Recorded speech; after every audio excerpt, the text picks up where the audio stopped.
What's up, guys? Can you hear me? Can you hear me?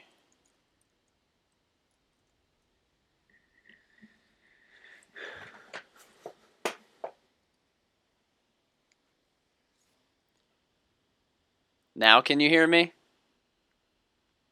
Okay, cool.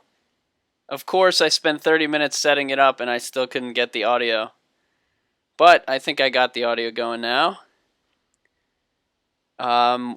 Does everybody have the game award show up on the second window? All the cool links and everything are in the description. And that should take you right to the thing. It hasn't started yet. Ah, it's starting. I hear music. I hope you don't hear that music.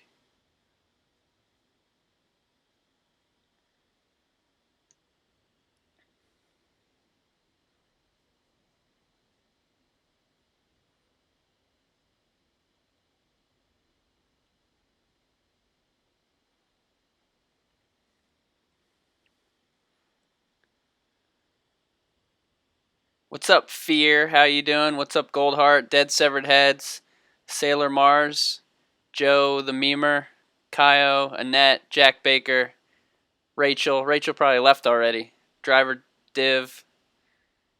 How are y'all doing tonight?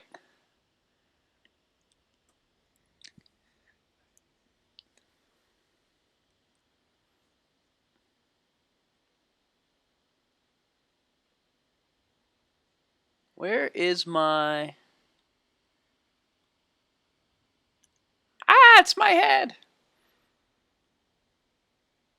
What's up, guys? So, Game Awards. Check the link, the description. Get that open on another window because I can't show it to you. But we'll watch that, and then I'll just answer any questions you have. If you don't have questions, we can go through like all the different videos and stuff that came out over the weekend. Or over the week. It's not even the weekend yet. I know I have a cool background coming. Here we go. Yeah! Zombies below. So I put all the videos in the description here. So this is like a great kind of resource down there for the gameplay link, the podcast from GameSpot. That was really good. It's 40 minutes long. It's great to watch at work. That's a really good one. I recommend that because the guy kind of tells you what happens in the game more than other people did. I think he said more than he was supposed to say. That's where we learn the grenade launchers in the game. What's up, War Leader? What's up, Dioglia? What's up, James? So James asks, will Resident Evil 7 definitely be at the Game Awards stream? That is not anything confirmed. They said there might be some surprises. The Game Awards did. No news about Resident Evil from them or from Capcom.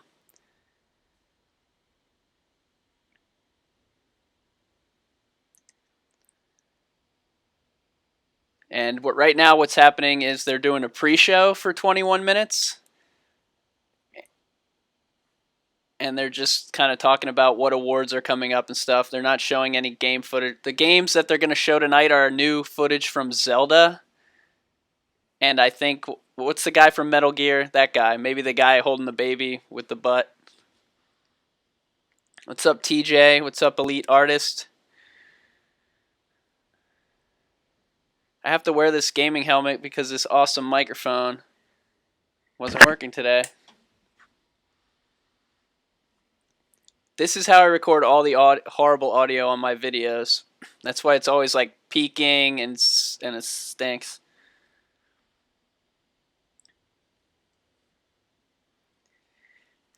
And then, so what Resident Evil likes to do, and you saw it yesterday, they like to release the news before the event so that the people at the event are talking about it already.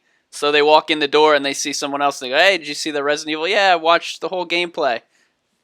So that's why they do it before, and that's why I say start paying attention tonight. even tomorrow when there's no events listed for something to come out, I basically am just keeping my computer near me at all times. Yesterday I was freaking out when so in the morning the hobby article came out. Did you guys read that? The link is in the description for the NeoGAF where they kind of translate it for you and give you the bullet points. There's also a video I did on that in the link as well in the description.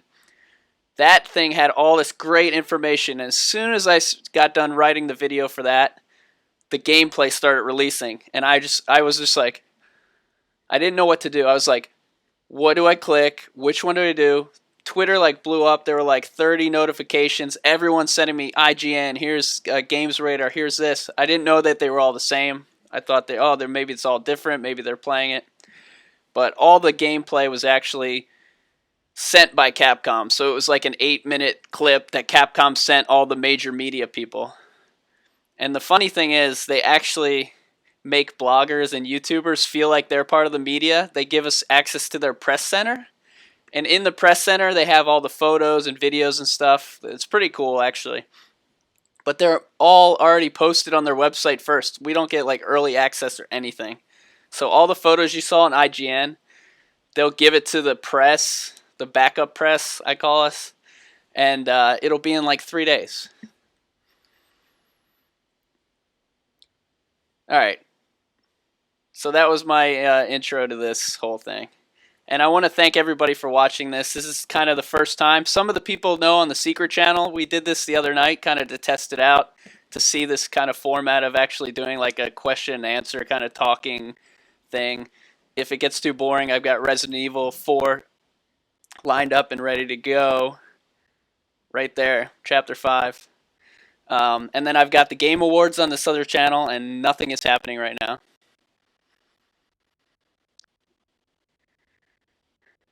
All right, let's check out these comments here. If you have any questions, put them in the comments. There's like 35 Zombs in here now, which is so awesome. So the chat's going a little quicker than it usually does, but I'll try to find out.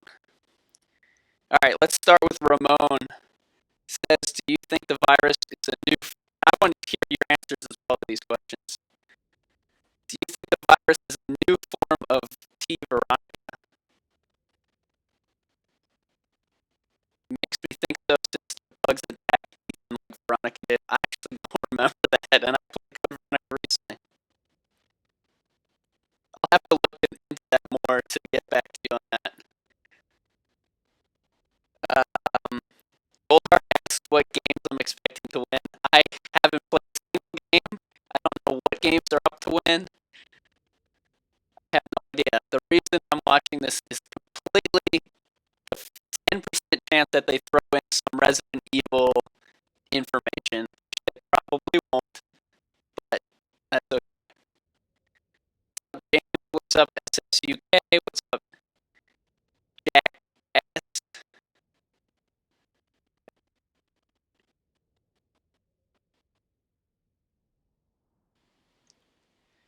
Okay, so you can hear me now? Again? And if I ask that, say yes, I can hear you now instead of just saying yes. Let's see if you can hear me now.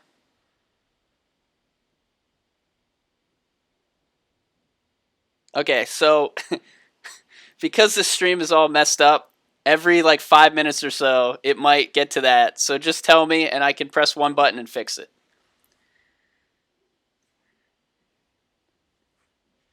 Jack Baker asks, was the 8-minute clip spoiler free? I'm assuming that most of you already watched the 8-minute clip.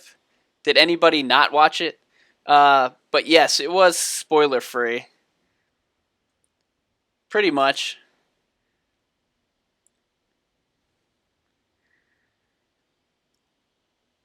And something weird is happening on the Game Awards. Is that a character? It's supposed to be a joke? I don't know. So it's pretty boring, the 8-minute clip. It's really cool if you're interested in Resident Evil 7 and like you're obsessed like most of the people here are. But if you kind of take a step back and look at it, nothing really happened. You get to see a little more of the house. It won't ruin the game at all. Everything that was in it, you 90% of the stuff that was in it you sort of already know. There was a bombshell they kind of threw in at the end. We'll talk about that. That is in the description as well, the video about that. They showed us a little more of Jack Baker kind of running around and how he'll like chase you, break through walls, break tables, and try and get you. And then also you've got, all the major gaming stations like IGN and Games Radar and Eurogamer. They all played the game for 4 or 5 hours. So they had all this information as well about the first. Well, they actually skipped the first hour and then they let them play hour 2 and then on from there.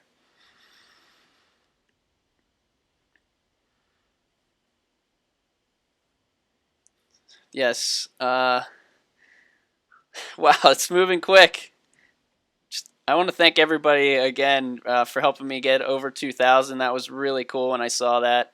And just seeing all the likes and the comments. There were 200 comments yesterday or more, and I just went through them and answered them all, and it was a lot of fun.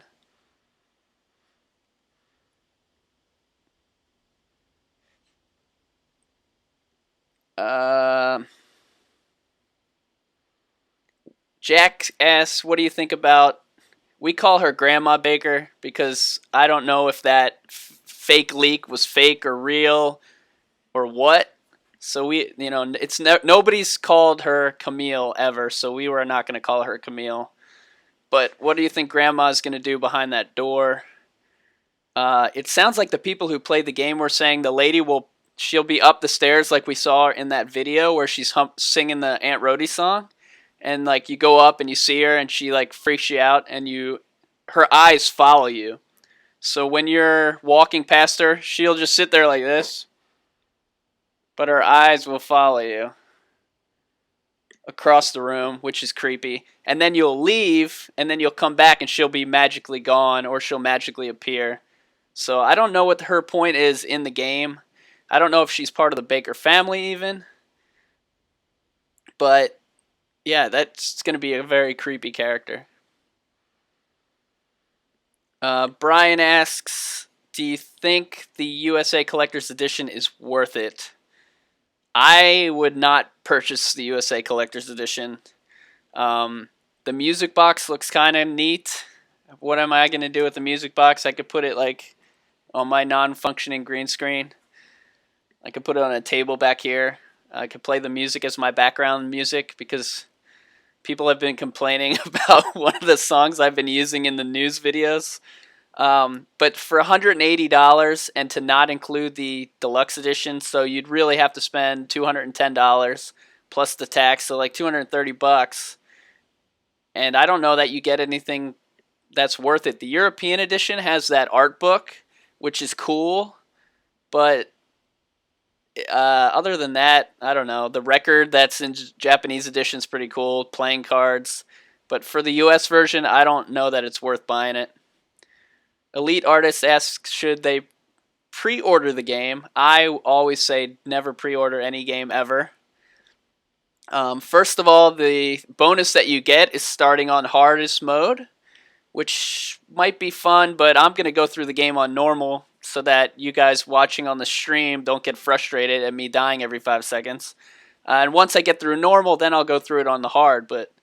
So that's not a bonus to me. And then start the game with 1 herb and like a lucky coin.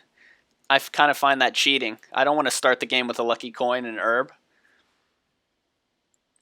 And then there's all sorts of other reasons why not to pre-order. Some of the people are finding that out with the collector's edition where they pre-order the game too early and now they can't cancel it. Now they can't get the collector's edition. So that's kind of weird. Oh, Chris Otako's here. Check out his channel. He's got a channel. What's up, Jason? What's up, Elite Artist? What's up, Phil? Philip Smith's here. Omar. Mini Knox.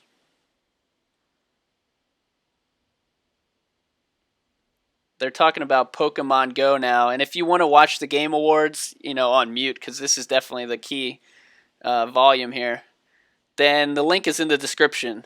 What else I got in there? I got all the videos and stuff that came out this week. I think I did 6 videos, and it's like I've still got like 3 more written.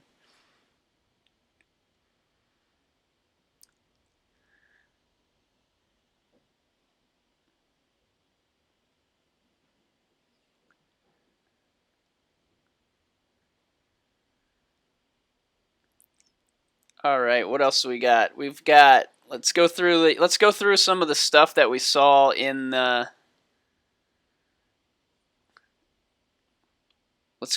Go through some of the stuff from this week. First off, the grenade launcher that was confirmed. I remember a long time ago we were guessing what weapons are in the game. People are guessing. Obviously, they're guessing handgun, shotgun, magnum, grenade launcher, and rocket launcher. Those are the 5 key Resident Evil weapons, and I think we're going to see all 5 now that we've seen the grenade launcher. Even though the rocket launcher doesn't make much sense, I think it's gonna show up. It's got to. That's like a classic Resident Evil thing. What do you guys think about having that firepower on the grenade launcher, which is a little bit heavier than you'd think for like a guy who has no experience like Ethan, and also the Baker family? They seem like a normal Baker, like a normal family. So why do they have a grenade launcher? How do you pick this up in the first, part of the game? Very interesting that would show up in this game that they're trying to make realistic. But is anybody like upset that there's a grenade launcher, or are people just happy to see more classic stuff? It seems like every time they show us something, it's more Resident Evil. So they announced it at E3, and everybody, the hater trolls are out there. The Steve Burnsides, they start saying like, Claire, I don't like Resident Evil because it's first person. It's not Resident Evil. But, every week, every time they showed something new, some new Resident Evil. We got herbs, and then we got item boxes, and then we got shotgun, and then by the end, we've got 30 returning things from Resident Evil 1, including the most important thing, which is the horror experience. And the exploration is kind of cool, too. I didn't like Resident Evil 5 and 6, and even 4 with, the checkpoints. I guess, 4 didn't really technically have checkpoints the same way, but Whitey's happy for the grenade launcher. Goldheart's not angry. That's an interesting way to put it. Dead Severed Heads wants some automatic weapons. Jack Baker 7 says the GameSpot person said that he couldn't talk about how he got the shotgun, and that's because he got it by putting the wooden shotgun and replacing it and not becoming a Jill sandwich. And I know that's going to happen. I know it because the other GameSpot guy on the podcast said, I can't talk about it, but it reminded me of Resident Evil 1, is what he said. Something like that. So I think we're doing another Jill sandwich thing here.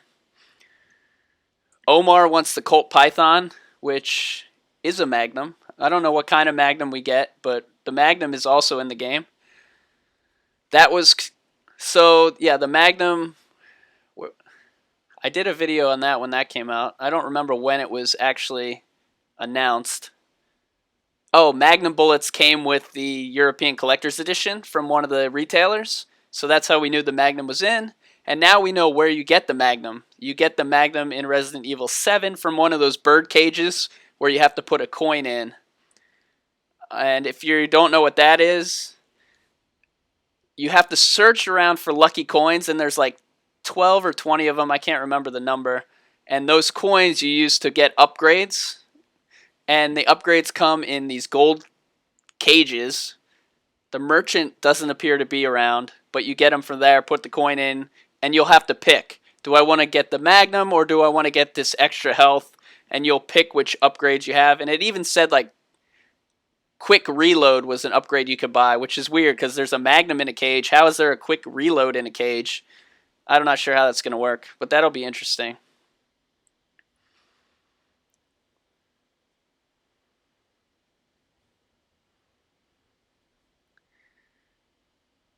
All right, what's up, Zassine? How are you doing? What's up, Anthony Munoz? Is that Kevin K? Is that who you're thinking, Goldheart? So if you don't watch these streams a lot, there's this character who's a real life character, but no, he's not. It's any coincidental, I don't know. He comes in and he annoys everyone, and we kick him out. So be on the lookout for him. All right, they're playing some cool 80s music.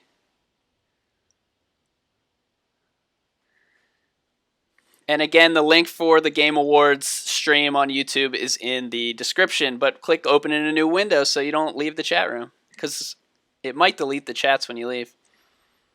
What's up, Gungle Frog? What's up, Blazing Death? Man, I gotta make this chat bigger somehow. Aha. There we go. What's up, Mateo? Mateo wonders how the chainsaw works. Yeah, that would be interesting. And we're not sure yet. There's been some mistranslating going on Reddit, and some of it on purpose by certain channels. And we're not sure if the weapon, like Jack Baker has that axe. It doesn't look like that's something you can pick up and use. That was kind of mistranslated in some crazy Reddit post.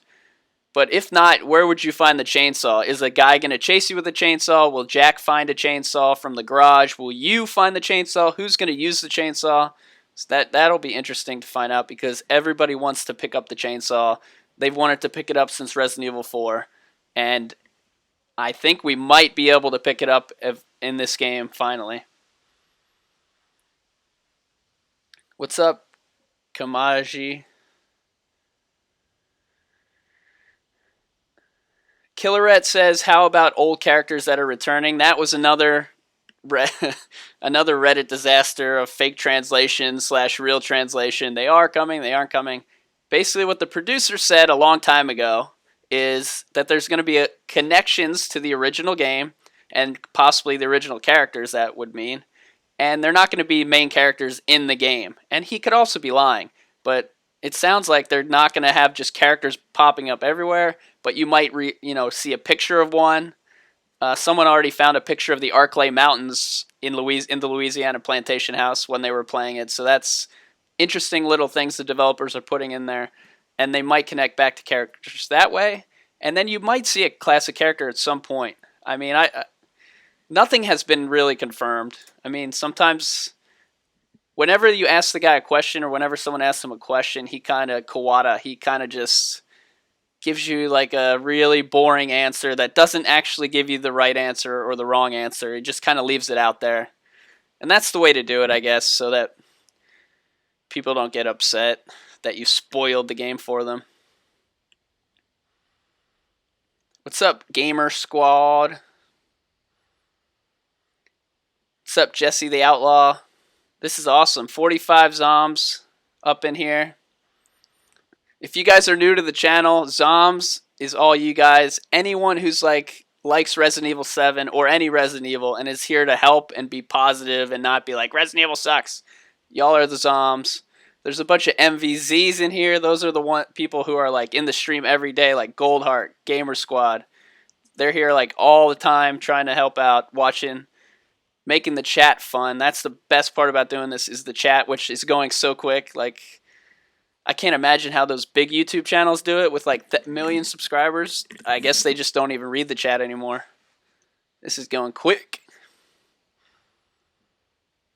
What's up, Gabe? How are you?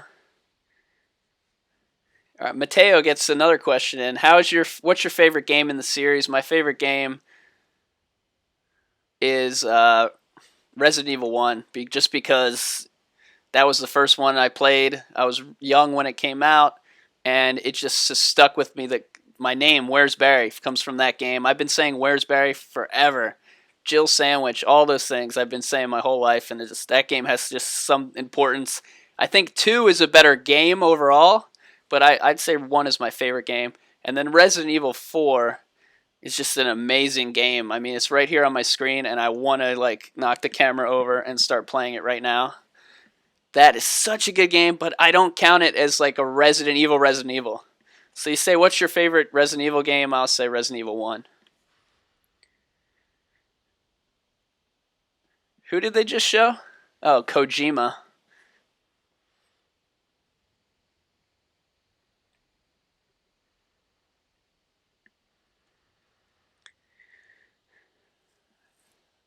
Jesse asks who's my favorite Resident Evil character. That would definitely be Barry. And the reason I like Barry so much is because in Resident Evil 1, he had the cheesy... Like, that game is so awesome to look back on now. People are like, I hate it. The dialogue's stupid. It's so fun and funny. The way that they did that, and what was I can't even remember right now the line that they kept saying, like every time he kept saying look over there or whatever. But yeah, he just had the cheesiest lines, and he was so shady. He's like, oh, Jill, I'm going to go somewhere else. I forgot to do something. And they always get separated that way. So I've always liked Barry. And then playing Revelations 2, I didn't really think I'd like the game. And then when I played Barry's campaign, I thought, wow, this Barry character, they made him even better than he was before. So I really liked him in Revelations 2 as well. Why are people raising their hands? Did I miss something? Now they're showing something. I don't know anything about other games. Is this Mass Effect? Oh, it's just a bunch of games. So let me know if you see any Resident Evil in here while they show all these PlayStation games.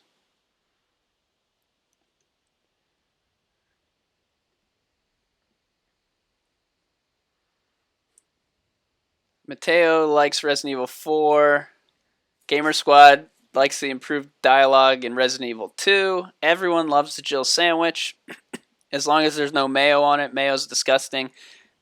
Mayo's disgusting. Stop eating mayonnaise. I should start a YouTube channel just anti-mayonnaise. Oh, and also everybody just reminded me, the MVZs reminded me that my favorite Resident Evil character is actually Mike. So, it's Mike. If you don't know who Mike is, I don't know, you're not down. You're not like a Resident Evil fanatic like me if Mike's not your favorite. Dude DeGolia. Is that Kevin K? Which one's Kevin K, Goldheart? There's so many people that could be Kevin K.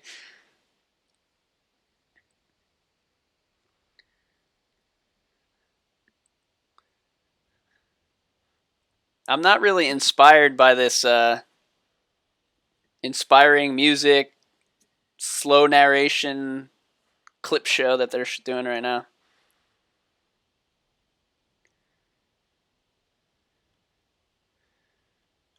Oh, I almost cut.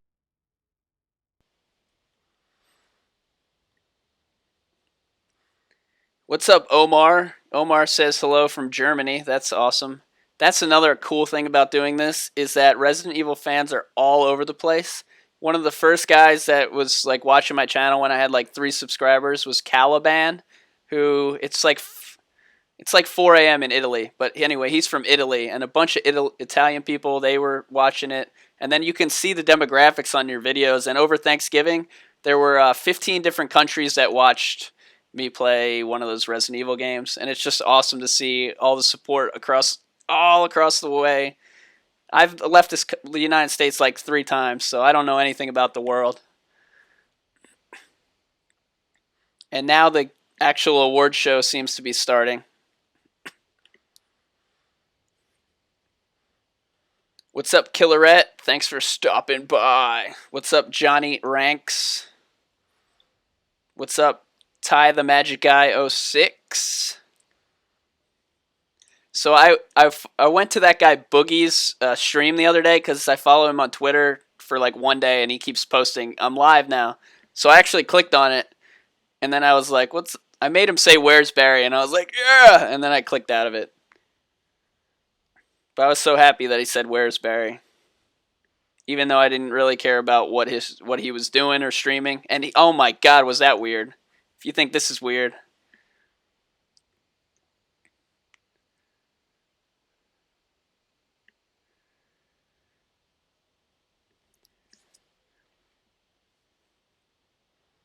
Another thing that came out this week was the YouTubers complaining that they're losing subscribers and everything. It's so every week there's something else that YouTube's against us kind of thing. That was an interesting thing this week. I would check out that story on Kotaku from the other day. TJ Herr, I think he asked this earlier about is there going to be a good ending and a bad ending? That's interesting. A lot of the Resident Evil games had different endings, especially the first one. Had good endings, bad endings, middle endings. That would definitely be interesting to see what point in the game a decision would affect something else.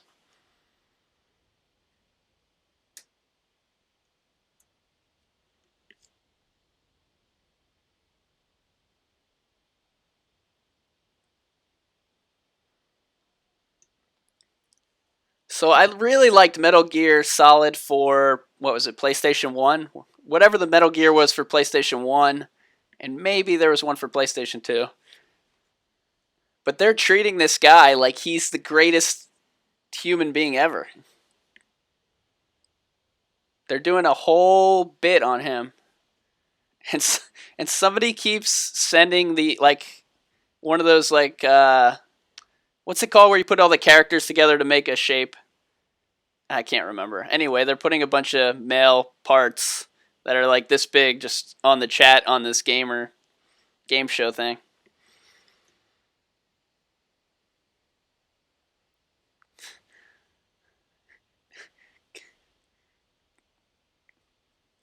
Yeah, Goldheart. What's up, Rigatoni? Goldheart. Rigatoni is not Kevin K.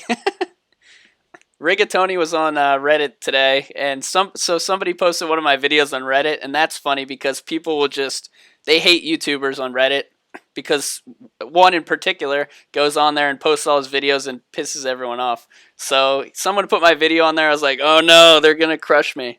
But Rigatoni had nice words to say, and then he sent me a picture of a cat, which was creepy.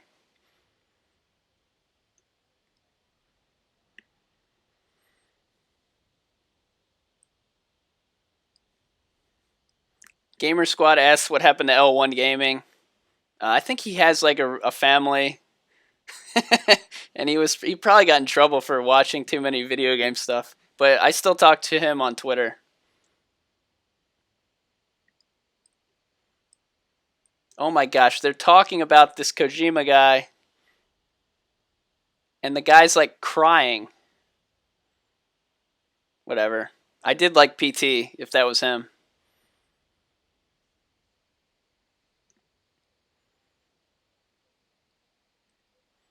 Johnny Ranks says, and I've seen a bunch of people commenting, will Resident Evil Remake 2 be in first person? There's no way that they can do that, I don't think. I think they're making it just like they made Resident Evil 1 Remake. They can't switch it. And I think the reason that they're not going to do first person is because they want to have first person be the new thing, but they don't want to upset all the classic fans as well. So now they're like, what's it called, where they're hedging their bets. So first person people can go here, but we're not going to upset the other people. They'll still have their new game. So I think they're doing that. And I don't know if we'll get maybe like at least like a 1 minute clip or a 30-second clip of Resident Evil 2 Remake at this PlayStation Experience weekend.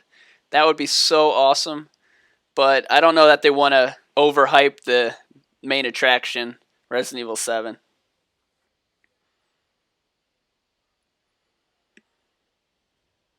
Gamer Squad says Dark Side Chronicles was in first person. Does that even count as a game? Sassine says, do you think we'll ever meet the woman on the phone? Now that was awesome. So they had 8 minutes of gameplay they sent you, and the last 2 seconds they threw in there on purpose the girl saying, what did she say? Did my daddy upset you, or did my daddy get in your way? And then you're like, holy crap, the girl on the phone is the baker's daughter. And then you go back to the fireplace and you look and you see the daughter there, and you're like, oh my god, she's not the little girl in the trailer. She's not Mia. She's the one on the phone. So that was pretty cool. One guy said maybe she was joking when she called him her daddy. Maybe. And then people think that maybe it's Mia on the other end, which doesn't sound like it to me, but whatever. Does anybody else have any other ideas on who the lady on the phone would be? Oh my goodness, I'm sorry. I love Kojima. He is the greatest. A lot of backlash on that one.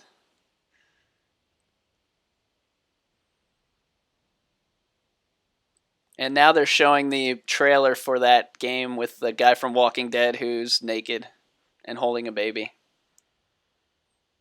And people are freaking.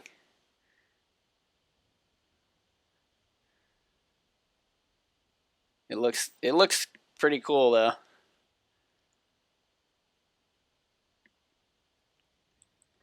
I wish they were doing Resident Evil 7 stuff right now, but that's cool. Killerette says Ada's on the phone and Ada's the baker's daughter. I saw they had this, they gave her in the portrait that haircut, that like almost self-cut haircut. Goldheart gave us the real quote. It's did my daddy give you a hard time? Ugh, my throat is sore from making like 6 videos in 2 days.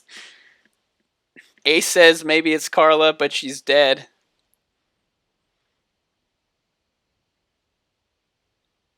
And everybody else is just fixated on Death Stranding. What's he got in his hand? Is it a bomb? Bomb, bomb, bomb, bomb. See, I don't know if I like this. It's very... The water's coming up to get him.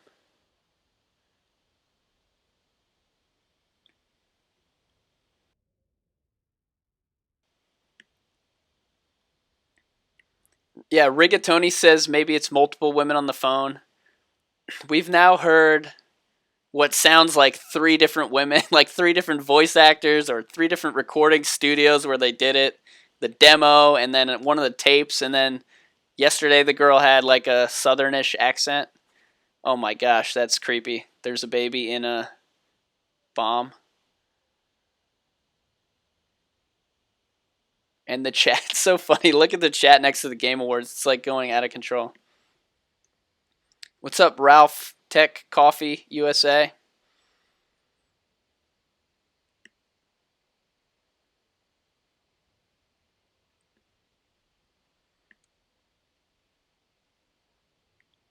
Johnny Rank says it could be Leon's kid. If you like go back and look at the tree of Resident Evil characters, your head will explode. There's so many characters, so many different like, kind of age, not really a lot of different age groups, but there's a variety of people who could have had a daughter that turned into Ada, not Ada, Mia, the girl on the phone, the little girl in the cover. So many female characters in this one, and I don't know who's the same one, who's different.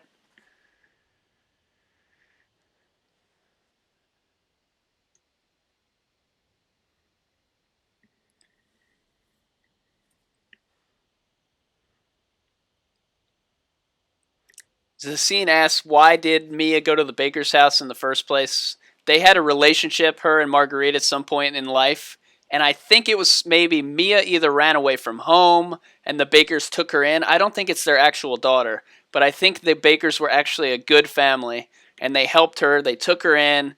She became one of the family, but she was like a bad seed, so she kind of caused trouble. And anyway, that's what I think how they got connected in the first place. And I don't know why she went back, but she went back for some reason. Another interesting fan theory, I can't remember who told me it, but that she was she was an Umbrella employee, and she went back to check on the experiment that she had started. And it was way out of control from what she originally thought.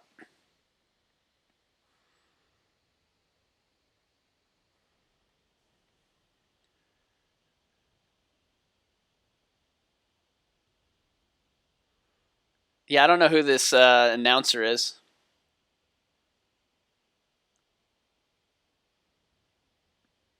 I got my new TV, 4K TV, hooked up in not 4K.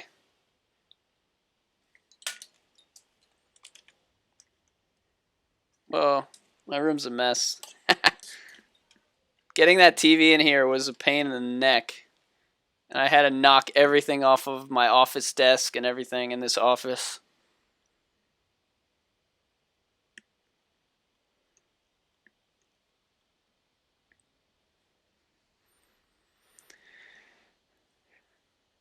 Yeah, so as for PlayStation Experience, let's talk about that. That starts on Saturday morning at 10 a.m. West Coast time, so 11, 12, 1 p.m. East Coast time, and I'll be doing the same thing I'm doing right now on Saturday, 1 p.m. Eastern Standard Time, so we can actually talk about that. And 1 o'clock to 2 o'clock is maybe even shorter than that is the opening. I don't know, the opening video, and they're going to talk about everything they're going to talk about all weekend. So that is a good place where they might bring up a Resident Evil trailer. There's also 2 different panels that don't. Of course, Kojima. I never remember his name. Metal Gear guy has the panel in the middle, but the other 2 are unnamed right now. So one of them could be like Kawada or Capcom. I think they'd focus on the main games, and I think Kawada would be in there. And Resident Evil 7 is such a big game because all these people like myself bought VR, and it sits on the ground. I haven't put this on my head except for a joke on the stream in like a month. Everybody's got these, and nobody's playing them, and they're waiting for the next game. People who don't even like Resident Evil, they're going to have to buy the game because that's the only VR game that's going to be decent. So we'll see how that plays in, but that should be big for this weekend because Resident Evil 7 is VR and PlayStation is all about VR. So I'm expecting some big things, but I was expecting big things at the Tokyo Game Show too, and at that one, they released everything before it started, and then they showed us nothing the rest of the time. So that was like super disappointing.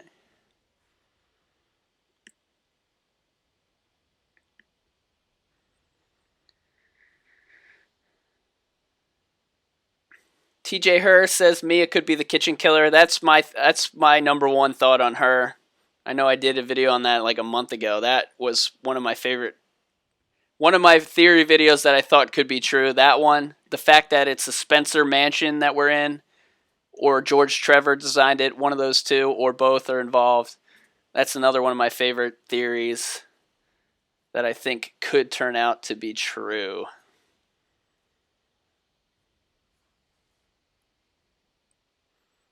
What is this game? This is a game I don't play. Is this Mass Effect?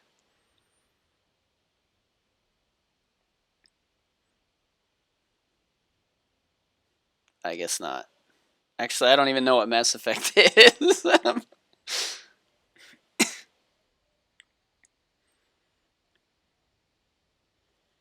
Louis asks, when do you think Tape 3 will be released, and will the demo update come at the same time, or when will it come?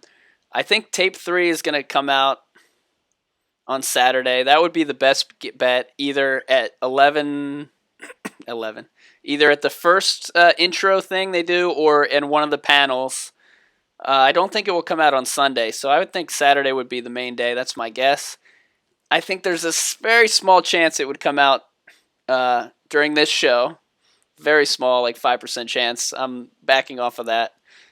Tomorrow night, it might, I don't know. Last time they announced it the day before the Tokyo Game Show. So maybe they do that again. Maybe they have a special on their YouTube channel.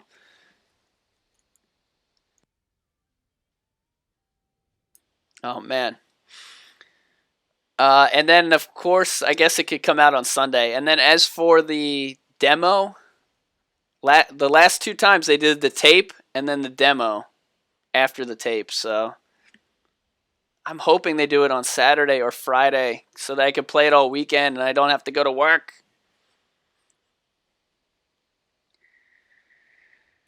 Welcome to the chat room, Rage420.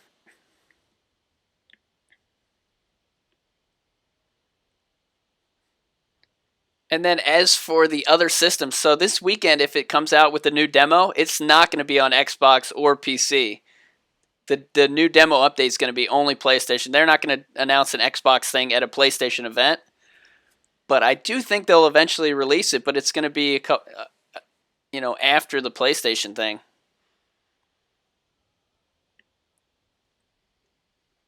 And that's even if they release it. What's up, Jennifer1382? How are you doing? Welcome to the chat, and thanks for being one of the MVZs. Jennifer is in the comments. And if you guys in the chat see each other in the comments, comment on their comments. And that, I mean, that's even another fun part, is that the commenters are becoming friends with the other commenters and then commenting, and it's like a comment explosion. It's like, what is it like? It's like, that's what it's like.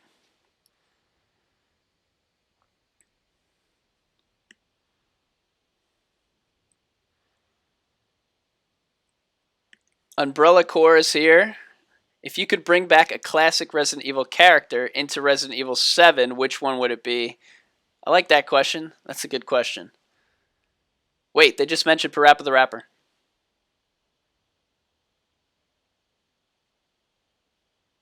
Was Killer Mike Parappa the Rapper?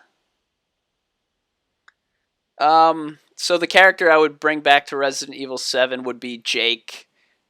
And I still don't know who's the hooded character in the original trailer. People said it's probably Lucas or Ethan. You don't see Ethan's face. It's not Ethan, even though he was hooded. I don't think they're going to show him from the front. And I don't think it. Did I just call Lucas Jake? I don't know. But Lucas, I don't think it's Lucas either. I think it's Jake. I think Jake's lurking.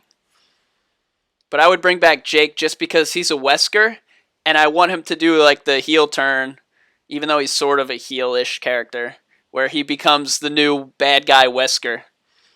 It's inside of him. He's Darth Vader, basically. The dark side is within Jake, and it will come out sometime. Maybe not in Resident Evil 7, but some other Resident Evil game. Either that or Natalia will grow up and become the new Wesker enemy as Alex inside of her. But I don't know. Alex Wesker was fine, but it's got to be a dude Wesker that looks like the other Wesker and he's got to spike his hair up and put on shades. Zach asked what kind of headset this is. I don't know. How would I find that out? It's one of these. All I've got is the logo for you. I don't know if you can see it. Probably just messed up the focus. I did not buy this headset. This is given to me. There's a G on it.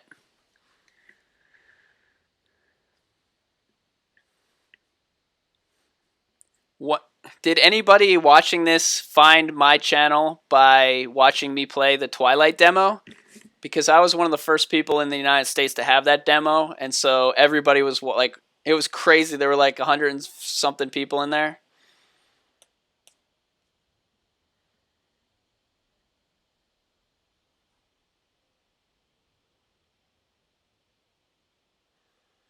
Yes, Piers died.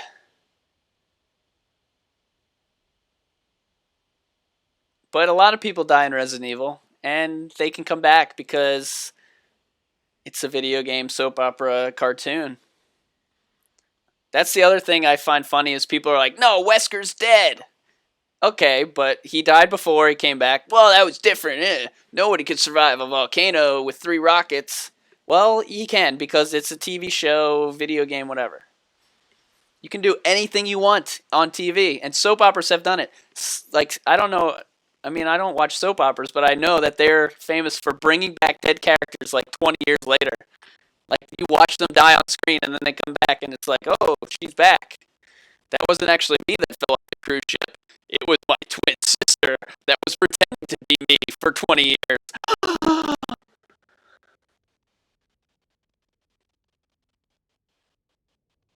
Wow, that's song is some strong lyrics. It wouldn't be allowed on my channel. Just kidding. What's up, the Bosch Show? The Bosch Show asked if I've ever considered doing a playthrough of Remaster. I did at one of my first streams. I played that game. I got the Platinum Trophy. I did it all in like 2 weeks, and so I'm kind of burnt out on that one. Mel Blanc says, what's up, Doc? I get it.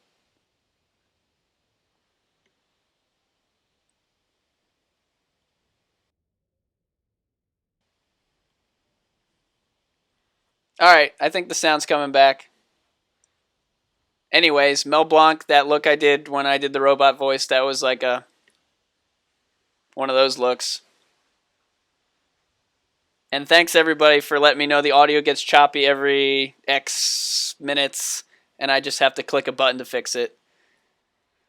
I don't know what's up with the setup. When I got this new TV, it ruined everything. It even ruined my eyes. My eyes are like, they need to be stretched because this TV is so big, and it's not even that big. It's 50 inch. My brother's TV is like 80 inches. It takes up the whole freaking floor to ceiling. And Goldheart, I finally unbanned one of the Kevins, not Kevin K, is my brother, and I unbanned him. So you're off the hook for banning him.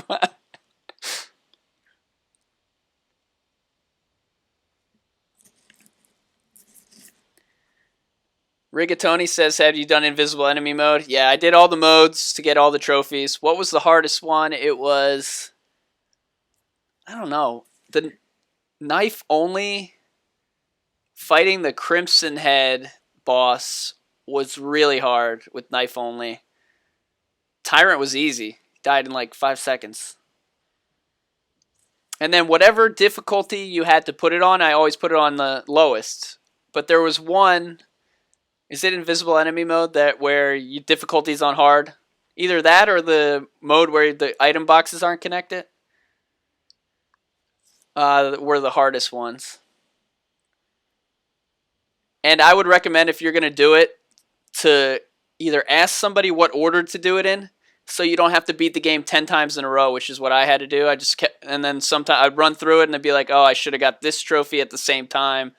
So don't do it one by one, like list by list, checklist. Do it where you group trophies together and then earn them all in one playthrough, or else you'll be burnt out like I was. Oh, the other thing that was confirmed that I guess I need to do a video on because nobody else did one is item boxes are connected.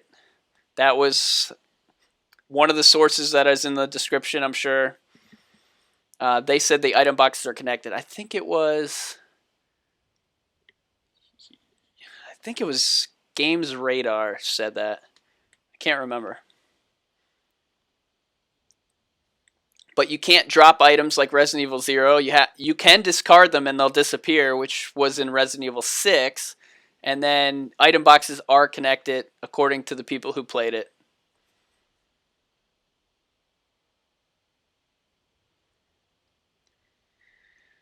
Rage thinks maybe Billy will be a returning character. The one thing about Billy, I actually had to use a clip in the video, was that army shotgun. Because there's like a statue of a U.S. Army soldier guy holding the shotgun. And then I said, okay, what connections does Resident Evil have to the army?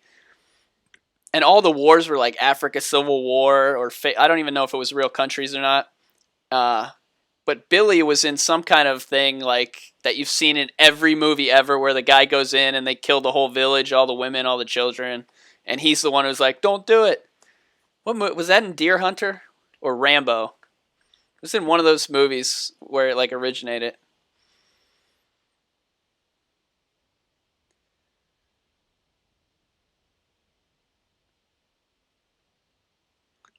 Killerette brings up a point about, so this game takes place after Resident Evil 6. How many years? What, like 3 years? So there might be more connections to Resident Evil 6 than the other games, except for one. I think there'll be connections to that too. But so in Resident Evil 6, the president turns into a zombie, so he's gone.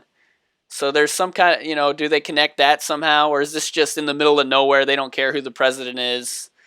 Or will the outside world end up coming into the story at the end? At the beginning, you're just like trapped in a little place. Will they bring in outside things into this little place, or is everyone in there trying to escape? The other thing we saw in the walkthrough, whatever, the footage, was the cop. He was at the window, and we knew that before, but now we hear he sees us while we're playing the game, and he talks to us. So it will be interesting. Do we talk back to him? Does it automatically talk back to him? I'm guessing we don't have to like hit X to talk. Ethan might just say something, because it looked like Ethan was saying random things throughout the time, almost like a Duke Nukem. It sounds like Ethan is going to walk around and be like, saying little catchphrases to himself with curse words in them, of course. And now I'm like so like focused on this chat that I can't even remember the come get some. That was one of them. Duke Nukem? That was a good game.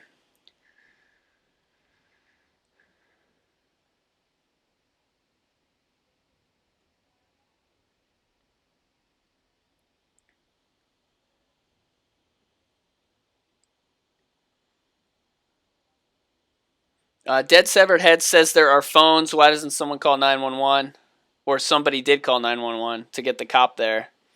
I don't think so. I think the phones don't go out. They might somehow be connected in. But it might be an old phone system where it's all connected to like a switchboard. And the lady, every Resident Evil game, isn't there like someone sitting in a room with all the TV monitors just like watching you? And it's always Wesker, but maybe she's up in there. That's how she knows what phone you're at. And she's just in this control room watching you go through the house, watching everything you do. That's why she know her dad was attacking you.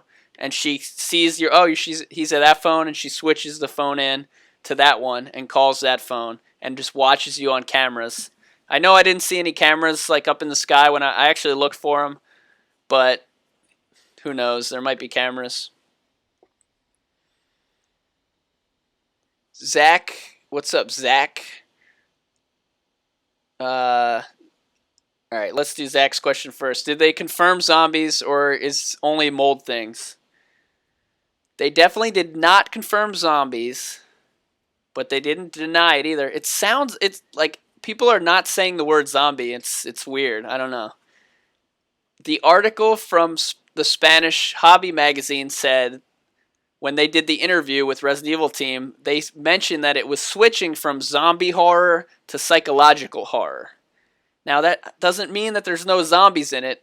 I think zombie horror in that case referred to 20 zombies coming at you, and they're not going to do that, and it's going to be more psychological. But a zombie, like 1 or 2 zombies coming at you, might be more psychological horror than zombie horror, which would be a bunch of them. That's the best way I could explain that.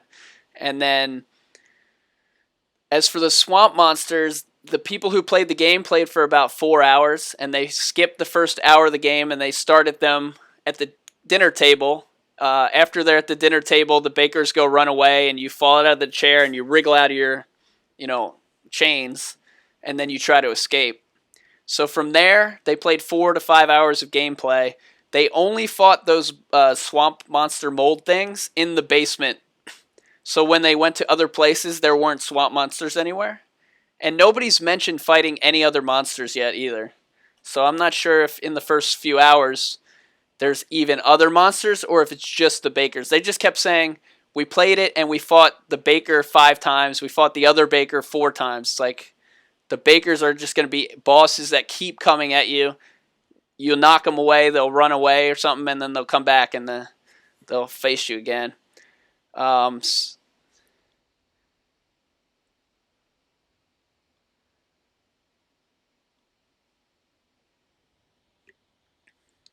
Somebody else had a question I saw.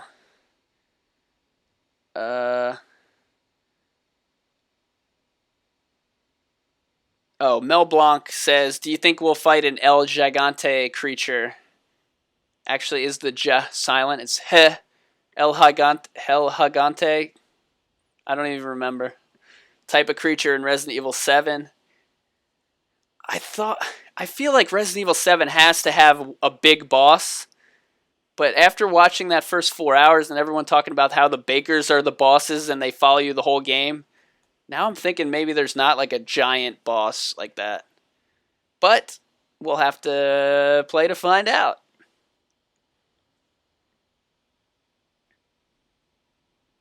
Whitey says people said you see pictures of the Arclay Mountains. Yeah, the developers are putting little connections to other games into the gameplay, which is cool. I like that. And the one that they found was Arclay Mountains, like a picture laying around of that. Which, why would they have that picture? So actually, when I did a video on Lisa Trevor, so this is how in-depth I go. I don't just go, hey, Lisa Trevor might be back.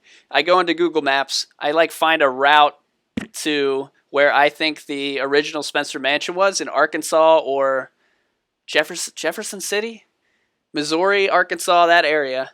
And then I take the path there. So and in real life, there's mountains, and the mountain chain, they're not called arc clay. There's two different mountain chains, the Ozarks and the Appalachians, I think. Appalachian would be more where I am. I don't know. Anyways, there's two real mountain ranges, so I was following those and seeing how far from the mountains. And it's pretty far from the mountains, southern Louisiana. So I don't know why the Arclay Mountain picture would be there, unless Umbrella's involved or Spencer's involved. I think Spencer's family's involved, so that might be why that's in there, but we don't know yet.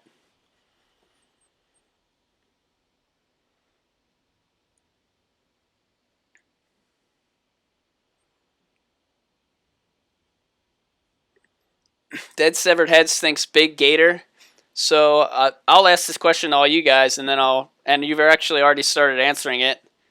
What kind of enemies do you think we'll see other than these swamp creatures and humans that might be zombies or whatever? What kind of animals do you think we'll see? You always see animals. I don't think they're just going to all of a sudden say no animals. So we know there's some spider. Hey, Conan. So let me know in the comments what kind of animals you think might be in the game. I'll give you a couple quick list because we're in Louisiana. I was going to do a video series on different types of animals. So I looked up a bunch of native to Louisiana animals. The alligator. Fire ants is one. Bobcat, some kind of bobcat kind of thing. And pelicans are the state bird of Louisiana, so there might be and they're actually really mean animals, so there might be a big pelican that we fight.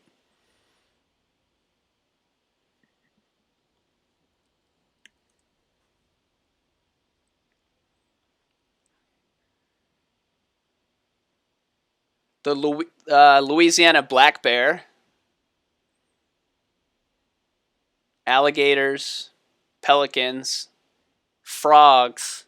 So I just played through Resident Evil 0 in the stream, and there's a big frog that jumps out of the water.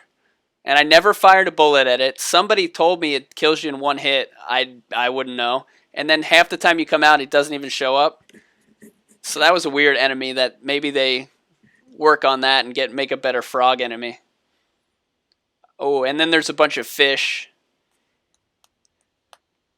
What if there were like piranhas or piranha 3Ds or double Ds? Was it 3D? It was called Piranha Double D. All right, Johnny thinks hunters. Gamer Squad says crows. Dorian wants Bigfoot. You put the laughy face thing there, but there are zombies. Maybe not in this game, but in the Resident Evil series, and there are like killer mutant things.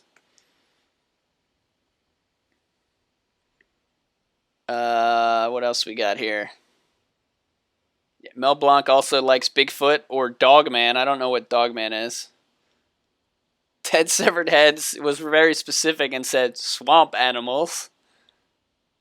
Goldheart says wolves, bears, crows, and snakes. Rigatoni says lickers and dogs and snakes. Dead Severed Head says mosquitoes. I did a video on mosquitoes and bugs. I think there's going to be some bugs. And we actually already saw that there were, wasps or hornets or something. It looked like a bee, not a bee's hive, but a hornet's nest or something. And we know there's little spiders. And Marguerite controls the little spiders. And I think those are her babies. If you remember, Marguerite screams a bunch of crap at you in Lantern. And she said, "I'll feed you to my babies, and then your remains will fertilize my gardens." That was like Yoda jumped in there at the end. But I think she's talking about her babies or her spiders that she controls. And then her garden, she has a greenhouse. We know that from the people who played the game. So I think she was talking about that. Brian B says a giant gator. Dead Severed Heads says a Sharknado. Batman Breaker insects. Johnny Rank spiders. Dead Severed Heads also says now alligator tornado. Ace says dog. Rage says leeches. Don't mention leeches. I just played Resident Evil 0 and I hate Leech Man. And there won't be leeches or I quit. Or something.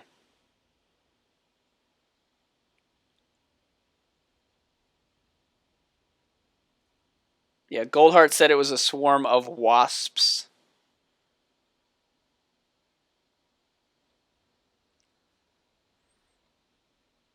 What did Milestone... It's hard to read all these chats. Milestone Driver said gators are Crocs.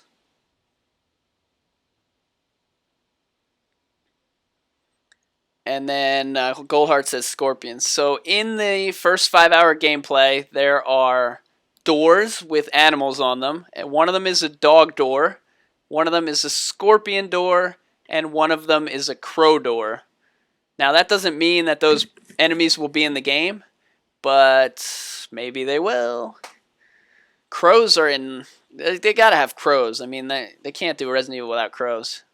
And as for the Scorpion, I know this because I actually did a video on the Scorpion from Resident Evil 0 that I researched. They didn't like it because it was too slow or something, so Umbrella stopped doing it. Maybe that Scorpion will come back. Maybe it'll be little Scorpions instead. Yeah, Milestone asked if Resident Evil 7 could be a reboot. I don't really know what that means, but... yeah, I don't really know what that would mean. A reboot of what? Like a reboot of the timeline? It wouldn't be that, because they said it's in the timeline.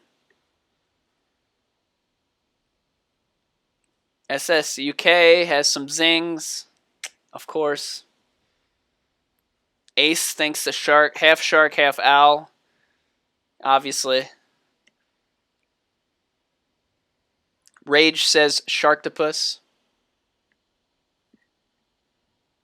I think it'll be the octopus from Goonies that may or may not really exist. Nobody believes Data.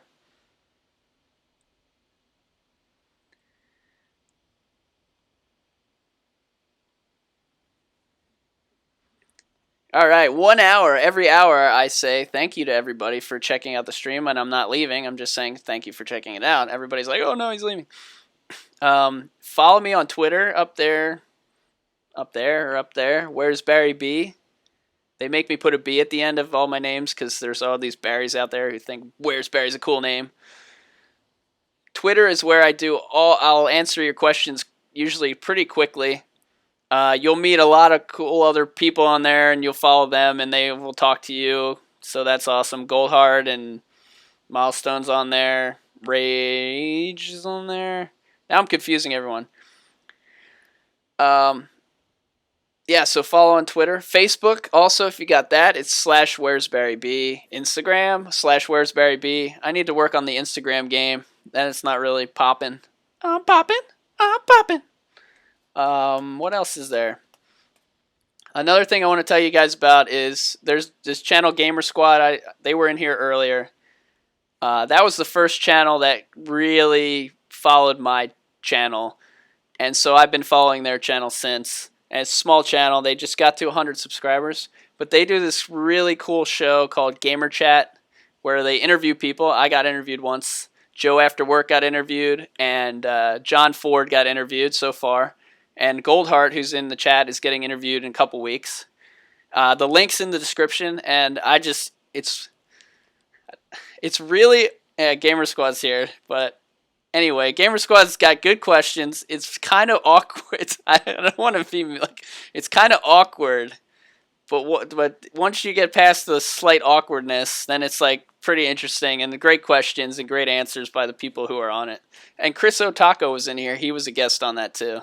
So I would check that out. I've got the link in there. And that'll be fun. And if you have any guests that you'd want to see interviewed, YouTube channels that you like... Tell Gamer Squad. He's right in there. And click on him.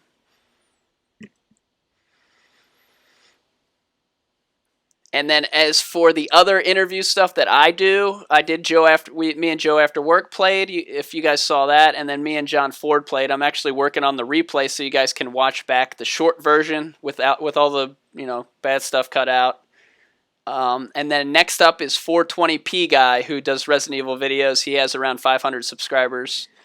I'll be playing with him. And what I do is I play Resident Evil 5, and I just go continue. So Joe after work started it, and then John Ford continued it, and then 420p guy will start, and we'll beat the game that way, where I beat the game, but I beat it with like 5 or 6 Resident Evil style channels. And another channel that I just connected with today was Single Player Nacho. He does a lot of Resident Evil videos, so look for him in the future to be on that program. All right, plugs over.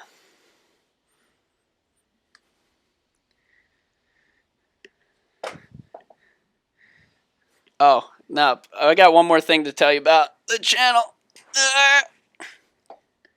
So I don't like to do those short channel updates because I get really awkward in front of the camera. And this is like, for some reason, is easier to do than to do it not in front of anyone live.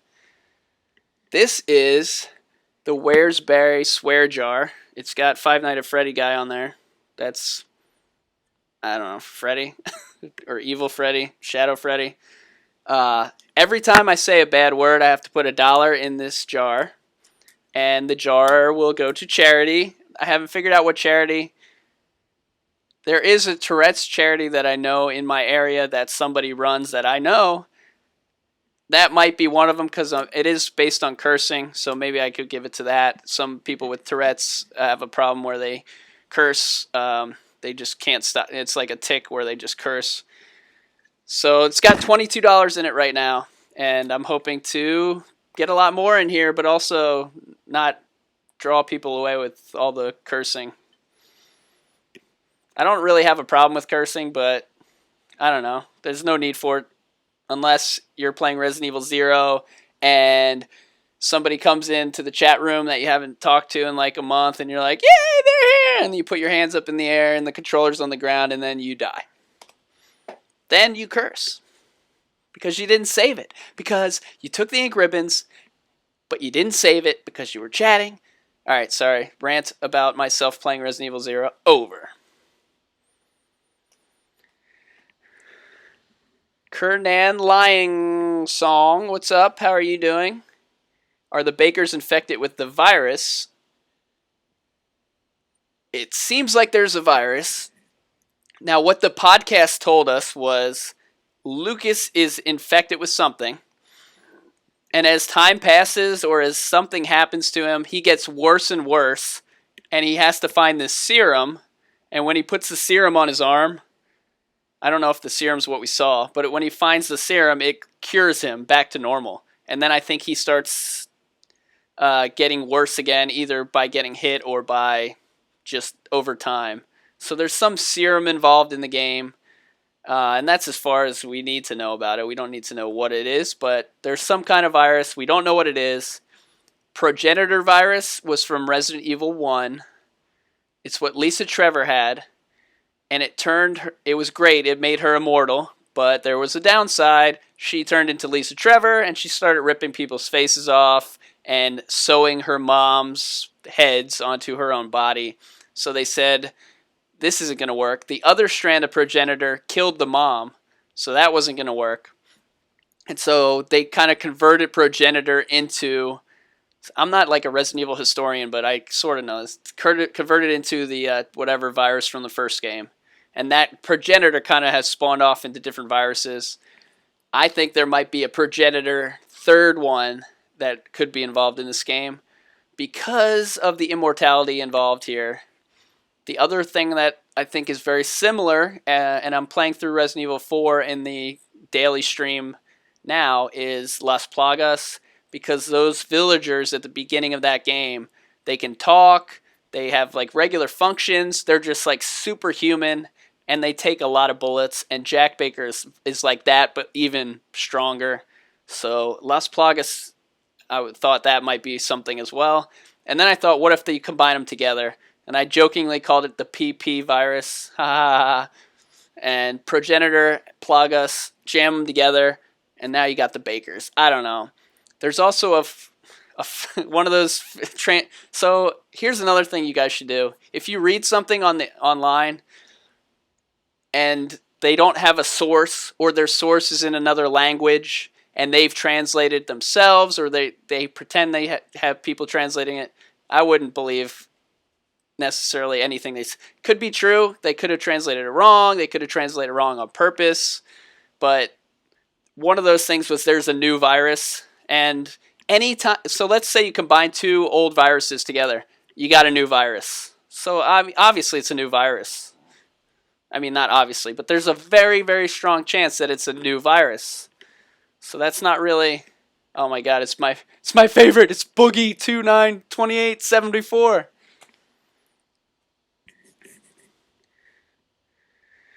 So yeah, anytime you see any kind of news on Reddit or something else, tweet me and ask me what I think about it, and I will do I do the research on every story on Reddit, so I trace it back, I find the original article, I find out who translated what, and try to figure that out. So I'll give you an idea how true could it be. Maybe it's not so true. I'll let you know, but you'll have to do that on Twitter.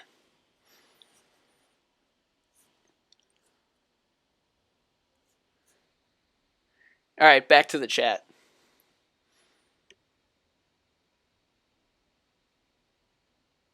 Actually, I want to see.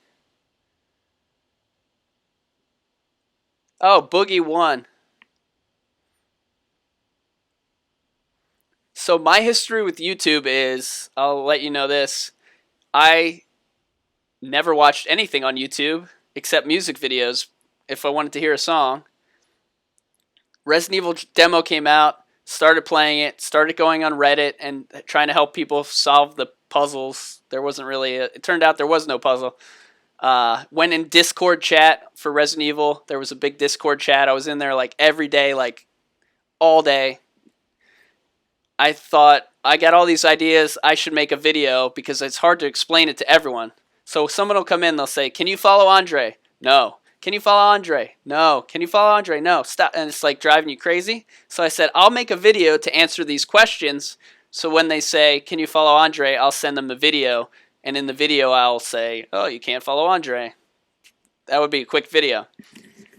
So that's why I started the channel. And then once I got the PS4 and I realized it could stream, I decided, oh, I'll stream some game stuff and do strategy guides or walkthroughs, as you call them, if they're a video. So I did that for Gone Home, which is a, let's not talk about Gone Home, and then Resident Evil 6. I spent 7 days or something working on the first Resident Evil 6 video. It's still on the channel, or one of these first ones, where it was like a walkthrough with facts that popped up. It was so good. But then I realized nobody's watching this, so I was like, all right, let's get back to Resident Evil 7. Let's help people solve these puzzles. People say, why does the clock say 10:15? All right, I'll do a video. And I research and I do everything. And that's how the channel started. And that's my first experience with YouTube. So I didn't even know that other people knew about, I didn't know who these, I knew who PewDiePie was, and that was it. I don't know who all these other guys are. So I'm starting to like watch some of the other channels. And one of them I watch is the Boogie channel. And that's just every once in a while. It's like, I've seen like 6 videos, so I don't like watch it. But I know him. So you should be proud. Alright, see ya, I sus punks. Charlie asked, do you think the BSAA will be involved? If they are involved, it would be one of those VHS tapes, I think. I don't think or they'll come in at the end, but why would the BSAA be out there? Maybe they were out there 20 years ago and there's a tape on it. That's what I think, if that would be involved. There was a BSAA soldier image at that CEDEC conference where they showed off their technology, but they were also showing off technology from Umbrella Corps.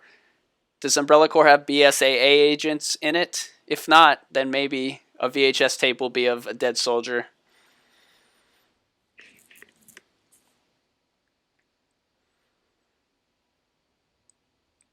Oh, Dorian and Charlie are talking about the rocket launcher. Who would you want? And somebody asked me this. What did I say? I said Jake. So I'll combine the question that I was asked before with this one.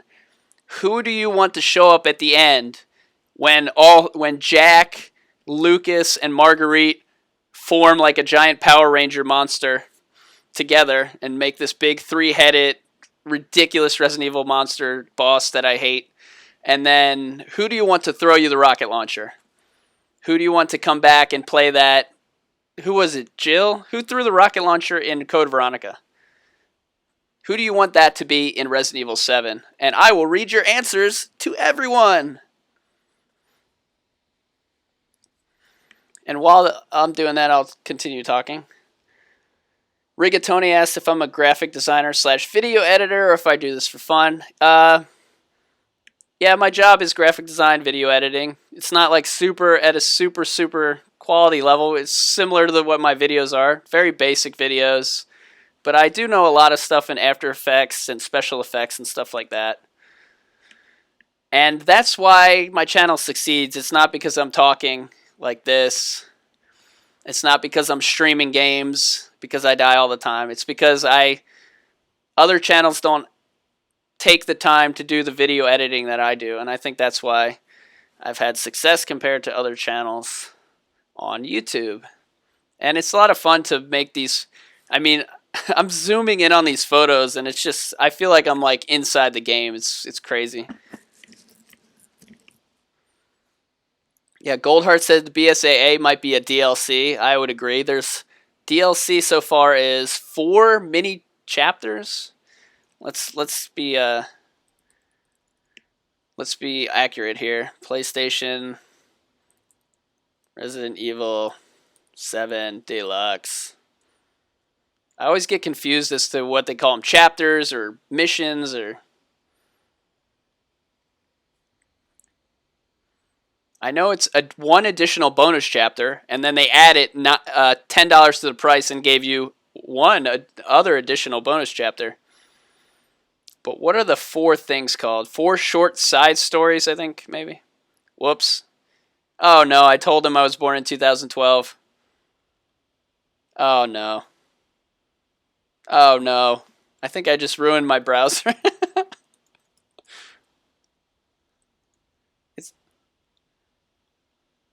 Oh, 0 results for Resident Evil because I told him I was born in 2012. I would be 4. Actually, 4-year-olds are on the internet. All right, let's look at your answers here to the question. The question was, who do you want to throw you the rocket launcher at the end of Resident Evil 7? Because now that the Magnum and the grenade launcher are confirmed to be in the game, the only thing left is the rocket launcher. It's got to be there at the end, or at least as a bonus if you beat the game. Sassine says Ada. Gamer Squad says Jake. SSUK says Chuck Norris. Alexander says Ada or Jake. Wait, Alexander, it's 10 a.m. for him. Chris Otaka says hi. Ha. Chris Otaka is talking to Gamer Squad, I think. Rigatoni says Chris, and he'll say welcome to the family. Batman Breaker says Barry. Why does everybody call Barry Barry? Can somebody... That was the first stream I ever did. Everyone's like, what's up, Barry? Barry, Barry, Barry. And I don't even say it right because I got an accent. Barry, Barry? I don't know. I don't know what you guys are talking about. Charlie says Brad threw the rocket launcher in the first Resident Evil. Yeah, but was somebody threw the rocket launcher in the Code Veronica at the end, didn't they? Wasn't it Jill?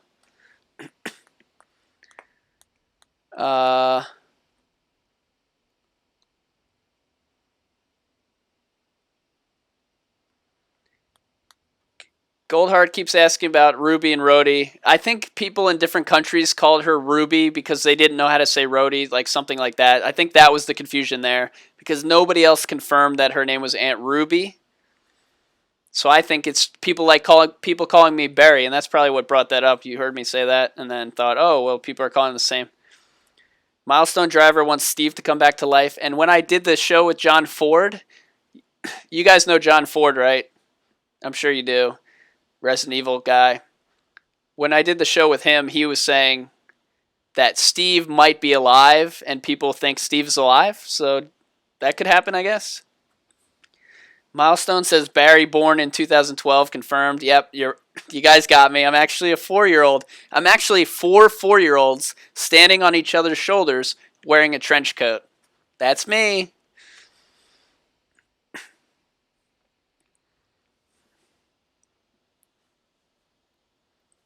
SS67 says, I'll save that for a minute because I've got a second question for you guys based on that. And Whitey's answering my second question, so I'll get back to that. Gamer Squad says I have to go to GameStop right now. No, you never have to go to GameStop. Everything they have at GameStop, they have at Walmart for cheaper, and nobody, when you walk in, is going to be like, hey, bro, what game are you playing? And you say, I don't know, I'm just looking. And they go, well, you can't be just looking. You got to play a game. Have you pre-ordered this game? I say, nah, I'm just here for like Nintendo 64 games. Do you have any of those? No, we don't carry those anymore. Oh, okay. Well, if we don't have Nintendo 64, then why don't you pre-order a PlayStation 4 with Fallout 4? No thanks. I think I'm just going to go check eBay for Nintendo 64 games. Nah, man, you know what's just like Nintendo 64 and Mario Kart? Pre-ordering Assassin's Creed 12. What? What does that have to do with Mario Kart? It's better than Mario Kart, man. It's like you're driving around in a cart, but the cart is an assassin's body, and the banana peel is a sword, and Mario is whatever the guy's name is. And now I'm out of control rant about game. Anyways, go to Walmart. Buy it at Walmart. So everybody's already answering the next question, which is what celebrity, not Resident Evil character, do you want to show up at the end of the game and throw you the rocket launcher? Whitey says Miley Cyrus. SSUK already said Chuck Norris. And do you guys remember the Chuck Norris switch on Conan? That was awesome. Rage says Arnold Schwarzenegger.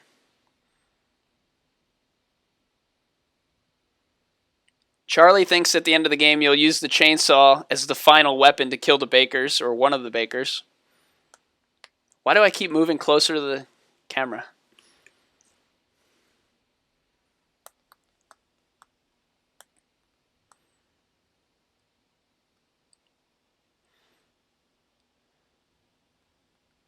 Sassine wants Andre 3000 to come down from the ATL. He would come down and he'd be like, you'd be like fighting the bakers and you'd be like, oh no, I'm out of ammo. And he'd be like, hey ya! And he'd throw you the rocket launcher. I'm going to work on that one.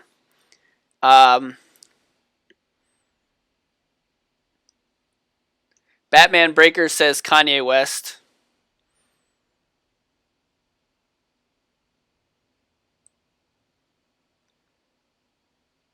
Mel Blanc says Liam Neeson.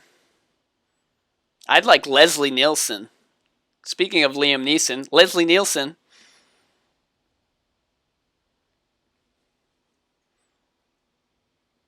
We're all counting on you. Raul says Stone Cold Steve Austin. Oh, now we're getting some wrestlers in here. Milestone says Goldberg. SSUK says somebody I've never heard of.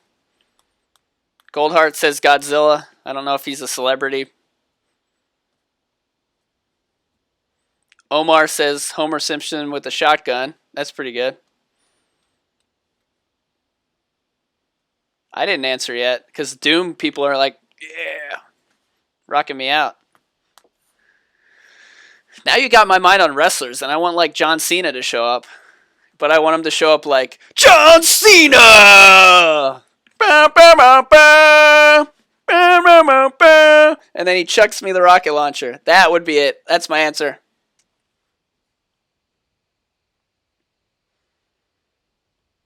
Yes, Mila Jovovich.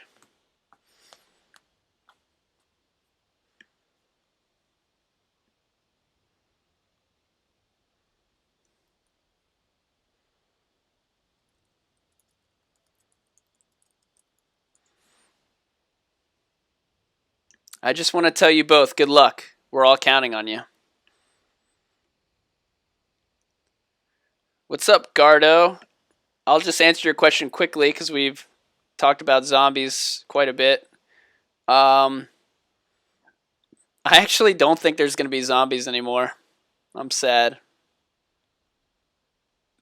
But I don't know anything. I'm just a guy looking at a girl. Something, something, something.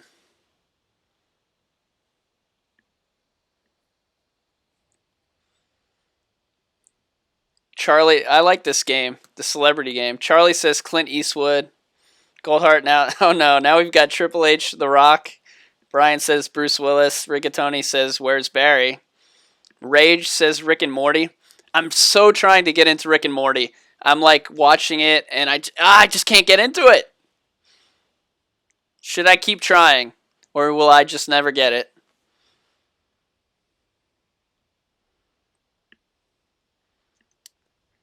Batman says The Big Show. The scene's like getting really deep into wrestling here, mentioning Amber Moon or Ember Moon? Cactus Jack. SSUK said a person's name that is blocked from the channel, so his chat won't go through. George Romero, The Undertaker, Scooby-Doo, Judy Hopps. Multiple people have mentioned presidents.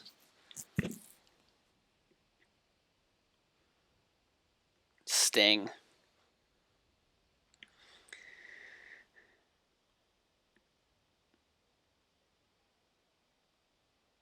I just want to say good luck to you both. We're all counting on you.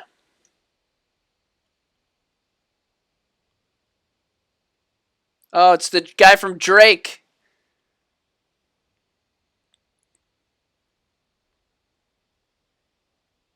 All right, let's go through the thing. All right, so far we've gotten through the first video, and that was talking about the grenade launcher.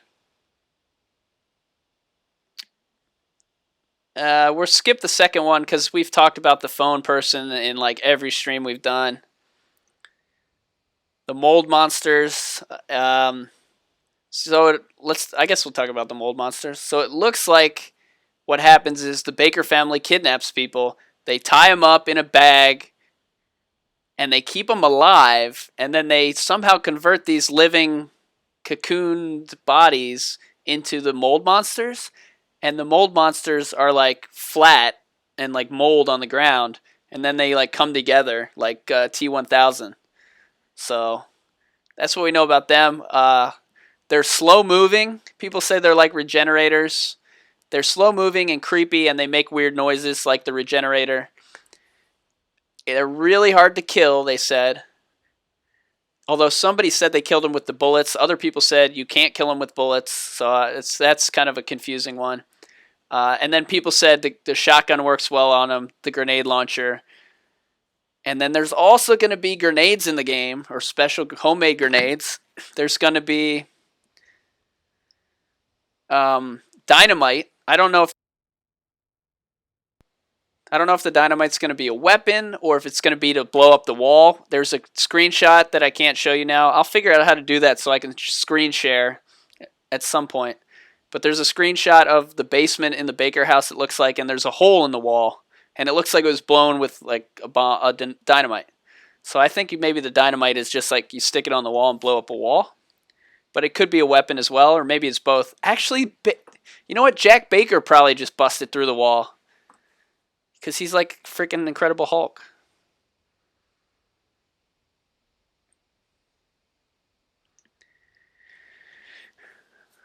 What were you talking about?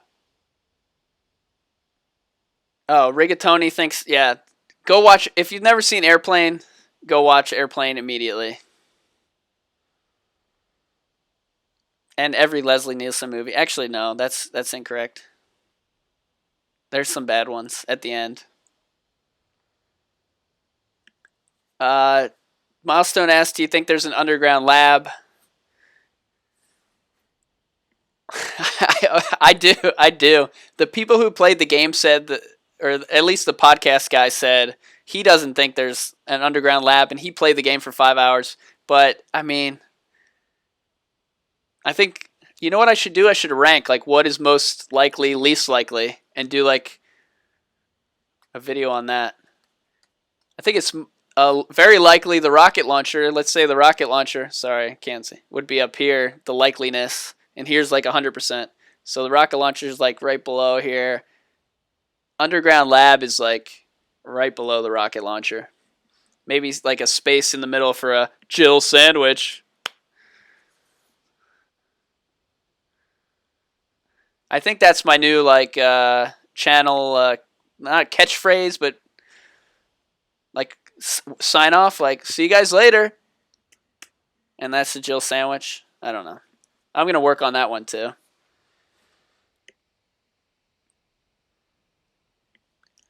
And as everybody watching the Game Awards, this is pretty boring to me. I mean, I haven't played any of these games.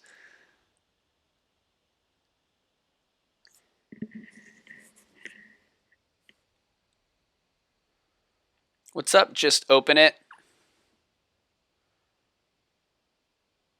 SSUK says if he had a grenade launcher, he wouldn't be looking for keys.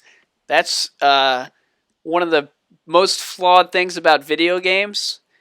But when they give you the ability to do everything, like No Man's Sky did, sort of, then people don't like it. Although I heard No Man's Sky got like an update and it's better now. But one game that comes to mind is Red Faction from PlayStation 1. And that was like a first-person shooter game. You could blow up any wall. So you could just like shoot the wall and it would go. And then you shoot the wall and it would. You could like blow up everything. And it was too much to handle. So, yes, if you had a grenade launcher in real life, you might shoot through the door. But it's not going to work in this game that way. And I don't think it should. But I do like streaming through a game and telling you what really would happen. Like in Resident Evil 1, I would have burned the door down, and then somebody said there's not enough lacquer on the door to burn the door down, and they told me it was made of cedar and it wouldn't burn. But I would take the candles that you see in Resident Evil 1 when you walk in, there's candles lit, and I would start a fire somewhere.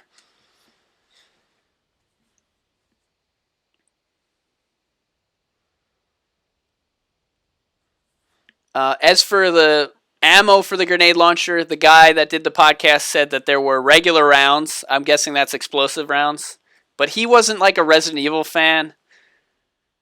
Like he played the other games, but he didn't know what we know. He didn't know what we know. Oh no, brother. He didn't know who Mike was. He didn't know who Mike was. Do you know who Mike is? Yeah, you do. Crimson Army knows who Mike is. But he said there would be explosive rounds and incendiary rounds, which are fire, cool, fire.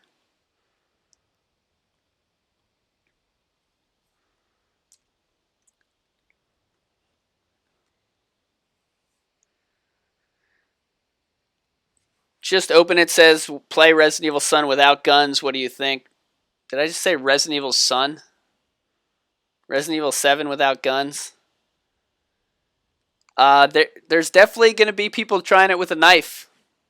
I guess you start the game with a knife, which, again, is the least shocking thing that's ever happened in Resident Evil and is not news and confirms no leaks.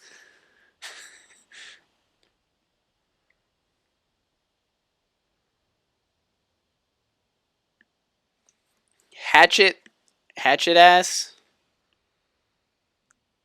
has says, do I think the old lady is going to be the worst of them all? Because appearances can be deceiving. Here's two things I think could be the old lady. One, she's not part of the Baker family. They've basically abducted her, and they keep her around in case something's going to happen. Like the police show up. Who lives here? She does. Oh, Grandma lives here. We're her family. And she's just like a vegetable and a good guy. Like she wants to escape too, but she can't use her body. Then it could also be she's the most evil of them all, and she's the puppet master, like the Las Plagas. What's the guy's name? Sadler. Controlling the Bakers from her wheelchair like this, because her mind is like Alex Wesker. It's like out there somewhere, and that's why her body's dead, but her mind is alive and evil. I don't think it's that. I think she's more of a good guy, and she might help us out at some point. Maybe she'll throw us the rocket launcher. Whoa, what if at the end she gets up out of the wheelchair and she was faking the whole time? Also, these other people are immortal. Why doesn't she drink some of the serum or put some of the? Why doesn't she do one of these? And then she'll be like, yeah.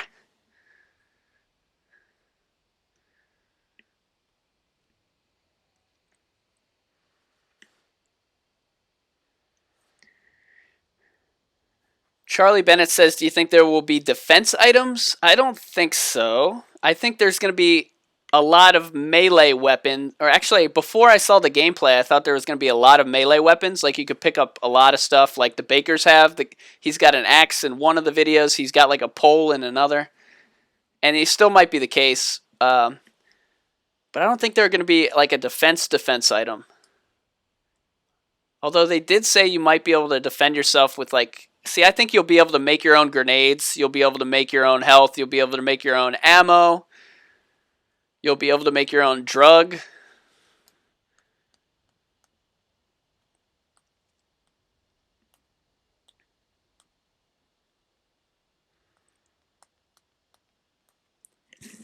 Whitey says the old lady's the person on the phone. I don't know about it. That's one of the far-fetched theories out there. So one of the fun things about the Where's Barry channel is that I play through these games on the live stream, and I don't really care that I'm playing them. Sometimes I get into it a little bit, but I care about the chat, answering questions, helping people with Resident Evil answer their questions, getting answers from them. I ask the questions, you guys give me the answers. That's the fun part of this channel. I'll die 100 times. I don't care. And some Goldheart has seen it happen. I don't know what my most deaths is. I think it was over 30 though. Milestone asks if stealth attacks will be in the game or if I think so. I do not think so. I think the other enemies are stealth attacking us. Like, we're not going to have the upper hand on that. They're always going to surprise us. They're not like Resident Evil Revelations where it's just like a robot, like a ogre guy walking, and then he turns around and walks, and then he turns around and walks in his pattern, and we sneak up behind him.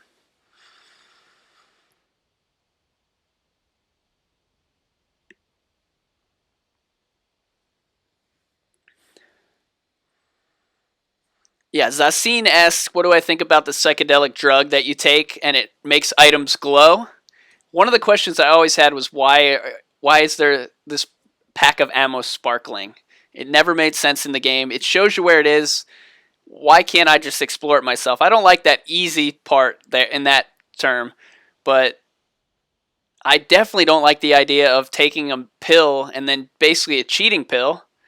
You take a pill, now I can see there's hidden ammo. I'm not going to say I'm not going to use it. I'll definitely use it because I want to find all the stuff. If I didn't have this channel on my first playthrough, I probably wouldn't use it. But I do want to find like all the secrets. 98 Demons 28. It's a lot of numbers. Asks what do I feel like being not having a lot of ammo, not being well equipped. I don't know.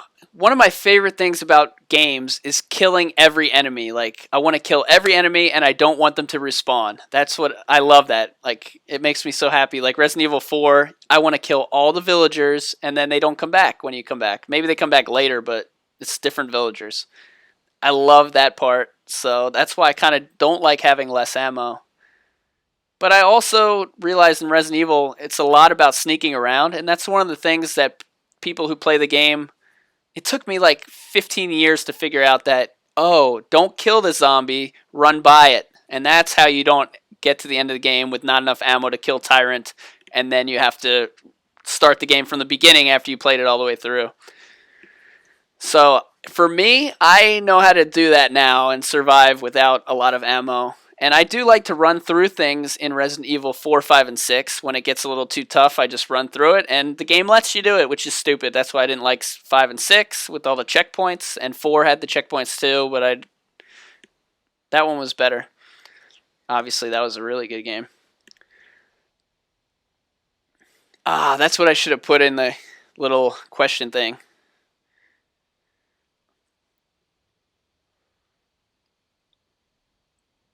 So we've seen nothing Resident Evil on this gaming awards, and it's looking like there won't be anything. So that's happening. Meanwhile, has anything happened while I've been doing this for an hour and 45 minutes, like on Reddit or any other news breaking while I'm here? Let's check in on Resident Evil Reddit live. Post number 1. Somebody who made a podcast self-promoting their podcast.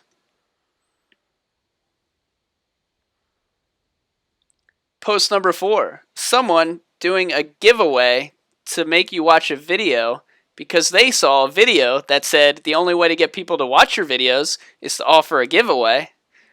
And they're also self-promoting it on Reddit.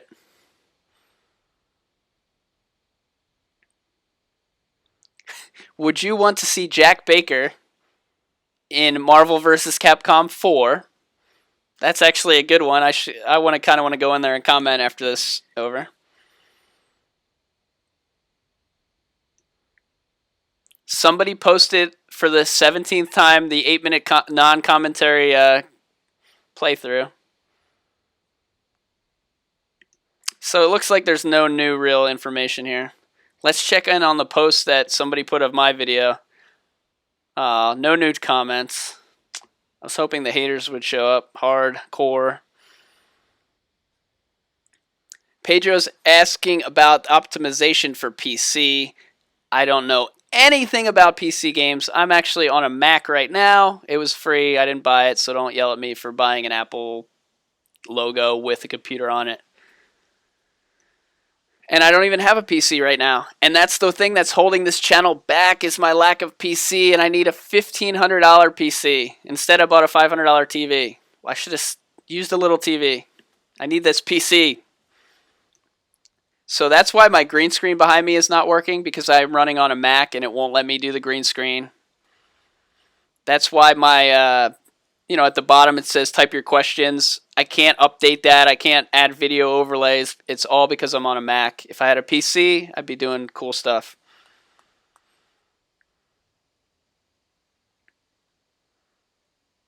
Let's see, what else we got?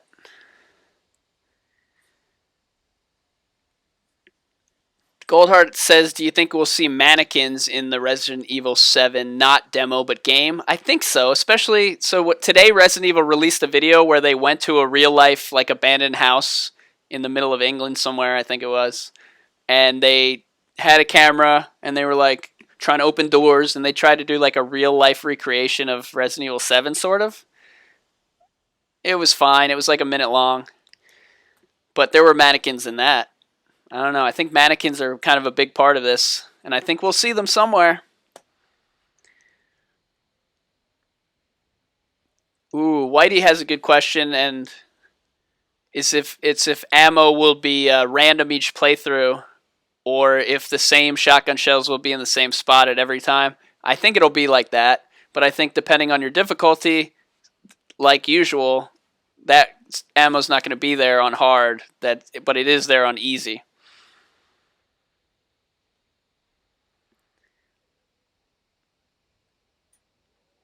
I'll ask myself my own question. Are you going to play it in VR on your awesome $400 piece of furniture that just sits there doing nothing?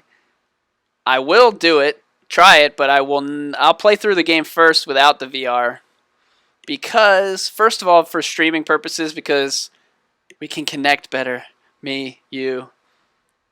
We're like, Ashley, I'm Ashley, you're Leon. I say, let's go back to my place. You say, sorry, not going to do it. I say, it was worth a try, got to ask.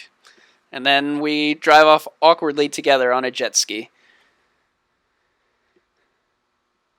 So I'm not going to play it in VR for the stream, definitely. And everybody's streaming this game, and all you guys are going to get the game, and you're all going to play it. So it's going to be funny, because we're all going to be playing at our houses, and we're all going to be streaming it, and nobody's going to be watching us.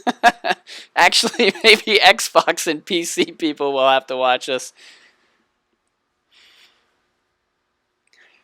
Maybe Capcom will say, "Oh, Xbox will come out next week."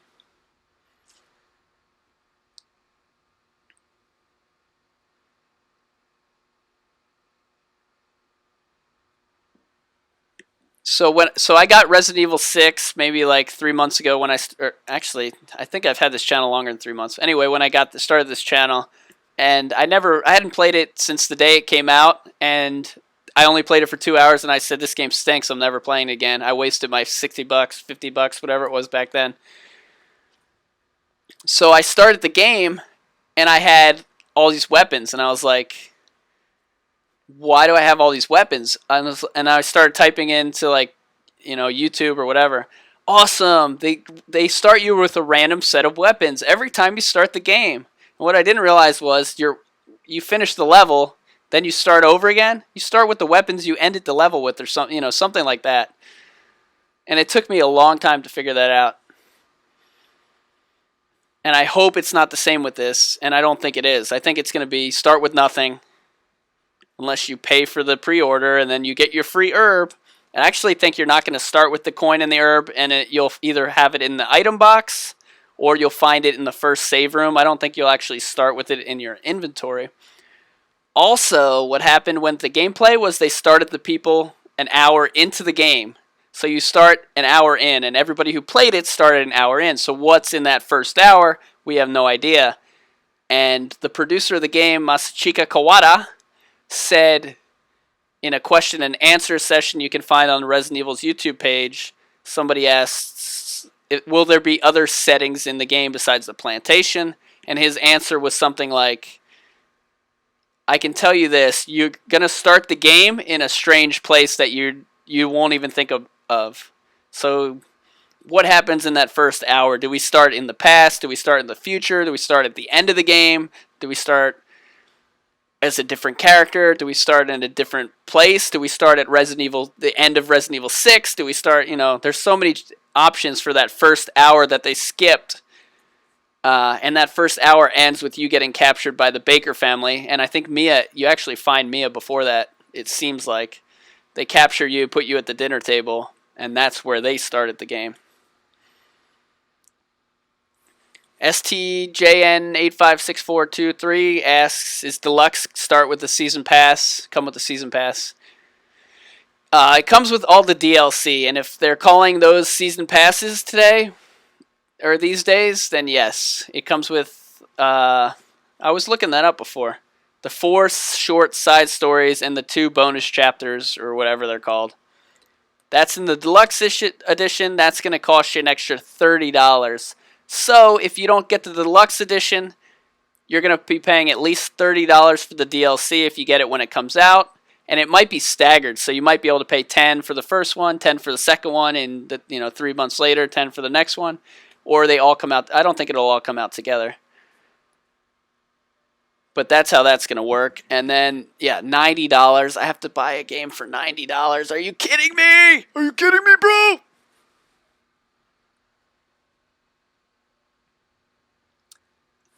So Zassine asks about the bobbleheads, and it was revealed that the bobblehead's name is Mr. Everywhere, and you collect them by shooting them, and there's 20 of them.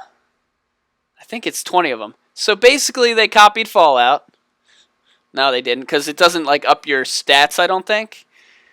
Actually, they didn't mention anything about that. But they said it was shootable, and I'm talking about here. So the other thing that YouTube channels need to do is start citing where they get their information from, because some people are lying and pretending they have inside sources. I watched the guy today. They said, where'd you get this video? And he said, he gave a sketchy answer. There's some unlisted items, blah, blah, blah. He downloaded it from someone else's channel that posted something like 2 seconds before him, and he's pretending like he didn't do it. Just say it. Be truthful. I don't know anything except stuff that I research. And if you ask me a question like, do you think this is going to happen? And I say, like you say, is there a grenade launcher? I say, yes, there is. And you say, well, how do you know that? I will send you the link. I'll point you to the source. It's actually in the video here. So that's just really annoying me lately, is YouTubers are putting things in their videos. They have no sources. Always cite your material. Where did you get it from? Who told you this? If IGN told you it, okay, that makes sense. If you got it from a blog in Taiwan that doesn't speak English in a hard to translate language, then how am I supposed to believe that?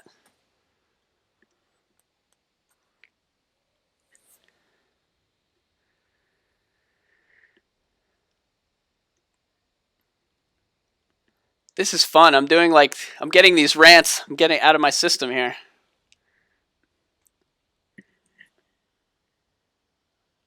They have a robot that's a shaver, and I actually want to buy that. I want to buy that razor, like, because of that robot. It's pretty good marketing. That razor looks like it would be so comfortable on my face.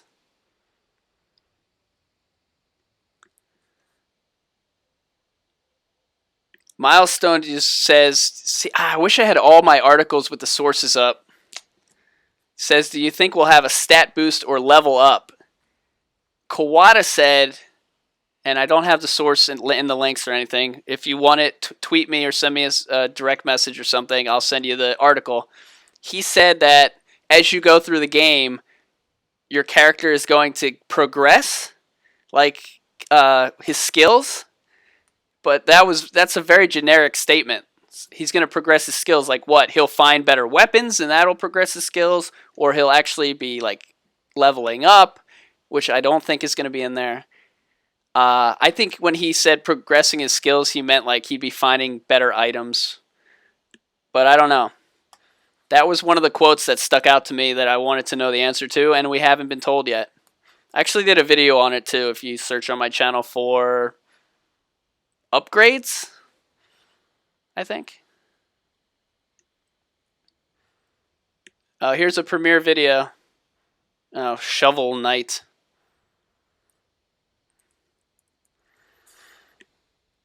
Alright, let's type in upgrade. Yeah. Resident Evil 7 upgrade system theory.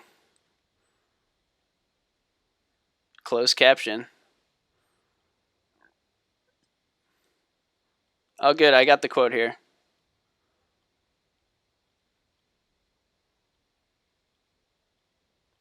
Maybe. Here we go. I got the quote. I got the quote, guys!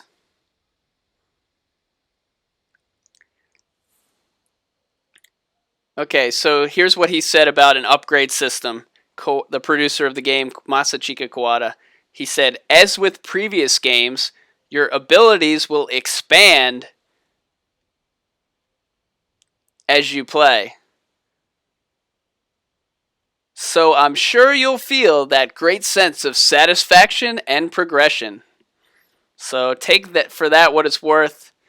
If you think that means there's an upgrade system, if you think that means there's experience points or something, there's no way they're going to do that.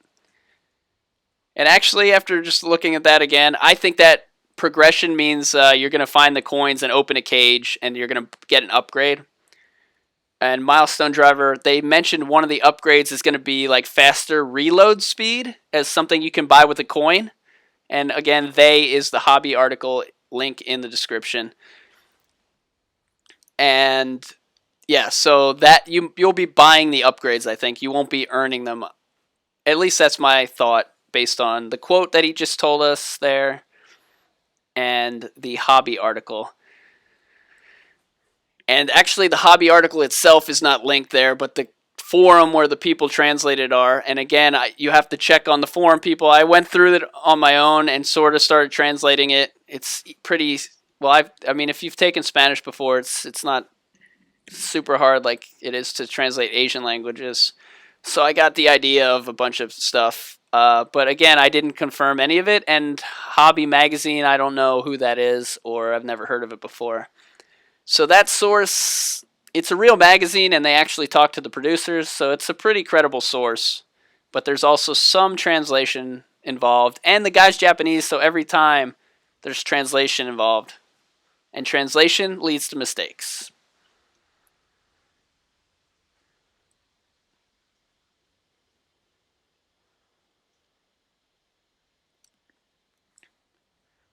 And again, I'm not going to leave here or anything, but I wanted to thank everybody who's watched my videos, who's given a thumbs up. And tonight, you should give a thumbs up. That would be awesome, too. And everybody who comments, that's the fun part. Twitter and YouTube comments are, I mean, it's taken up like my whole day, and it's fun. So I get bored at work, and I just quickly just check, comment, answer. Twitter, direct, I mean, I'm getting, everybody's sending me awesome links. When the gameplay came out yesterday, I got 30 notifications on Twitter. All you guys, all the Zombs in the Crimson Army are awesome. They keep sending me these links when they get them. And that's very helpful. Even if you send it late, and I'll be like, haha, I did a video on that 4 hours ago. I'm just joking around. I appreciate everybody who sends anything that they find to me. And you can always send it to me on Twitter, Where's Barry B, Facebook, Where's Barry B, Instagram, Where's Barry B, Gmail, Where's Barry B. So I've got all those Where's Barry B's. If you wanted to keep it a secret, you can DM me on Twitter. You can send a private Facebook message and stuff like that. If you ever want a question, you can ask me. I'm your friend. Like, is Tony Ravioli still here? Yes, Rigatoni. Me and Rigatoni are friends in IRL, which means in real life.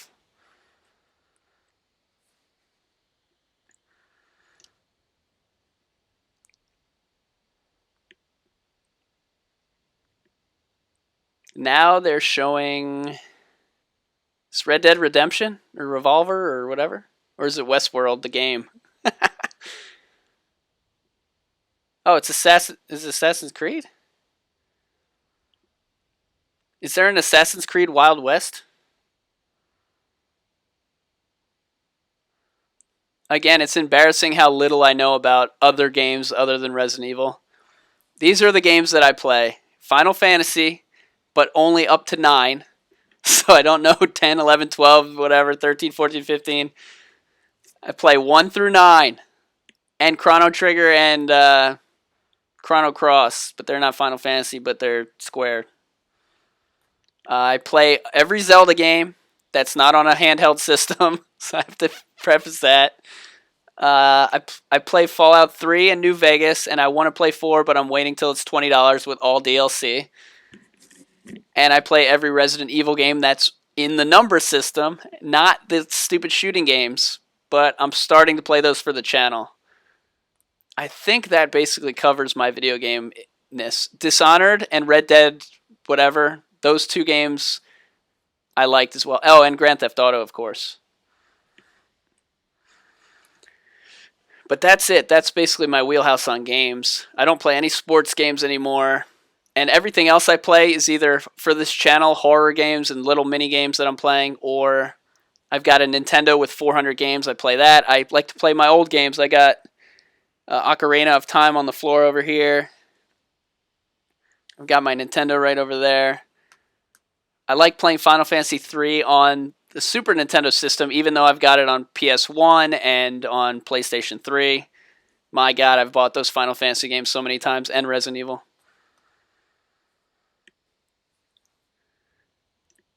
As for first-person shooters, I played one or two Call of Duties. I did like, and actually liked Rainbow Six, the first-person shooter one in Vegas. I think Rainbow Six Vegas multiplayer.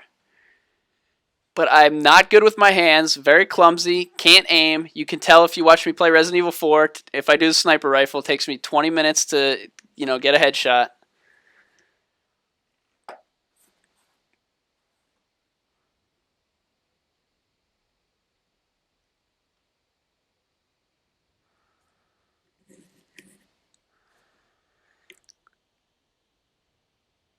But yeah, and speaking of the Zelda, the game I didn't like was Wind Waker. I don't know why people like that so much. It was a Zelda game, so it was really cool. I didn't like the graphics. I didn't like the way it played, and I didn't like driving in a boat for 7 real life days, like of real time or whatever, however long I drove in a boat.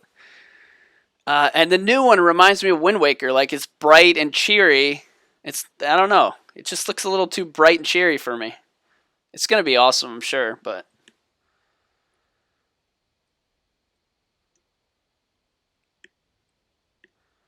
But yeah, if you guys want to suggest games to me, I've got a list going. Alien Isolation is up there.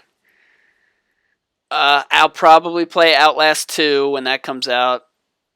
What else? What else is on my list? It's mostly horror games that just recently came out. There was one or two. Fatal Frame, that was one. And then here's another thing you guys can do. I'm on Twitch, and I actually got Where's Barry on Twitch. I don't have to add the B.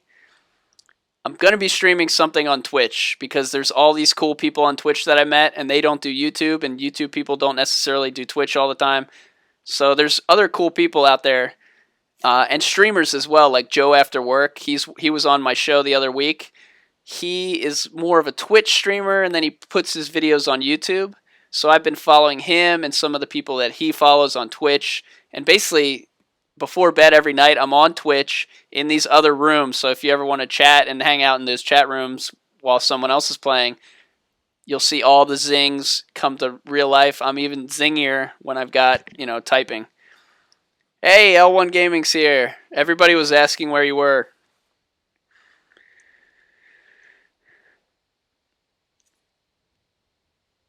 So yeah, check out Twitch if you're on Twitch. Go over there. I've got like 20 followers. Let's get that number up. And I've also got a secret channel, but I don't tell anyone about that. And it's actually now become the behind the scenes channel where you can come watch me test out my sound before I take it to the real stream for when I have special guests on. And the other thing I play on that channel is this game called Poltergeist, a pixelated horror story, and you can Google that. And L1 Gaming has that on his PS, whatever it's called that you hold in your hand. And everyone loves watching me play that because that game, there's like 6 buttons, and you just like press them, and nothing happens. So it's a fun one to watch. It's an even more fun one to play.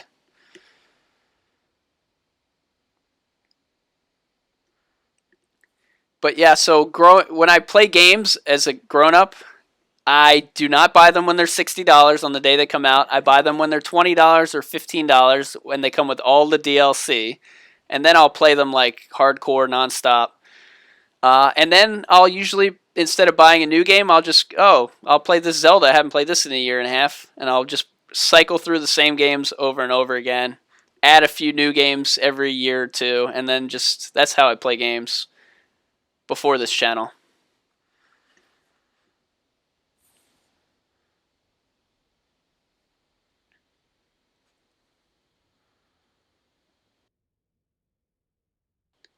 And I keep turning the sound off and on so that I can, so it doesn't glitch.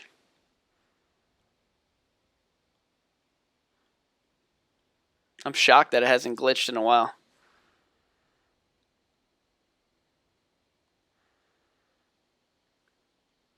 Alright, Rage says Amnesia. That's another game I need to play. I heard people talking about comparing Resident Evil to that. Oh yeah, and there's a great picture on Twitch of what I looked like at one point in my life. I really need to change that.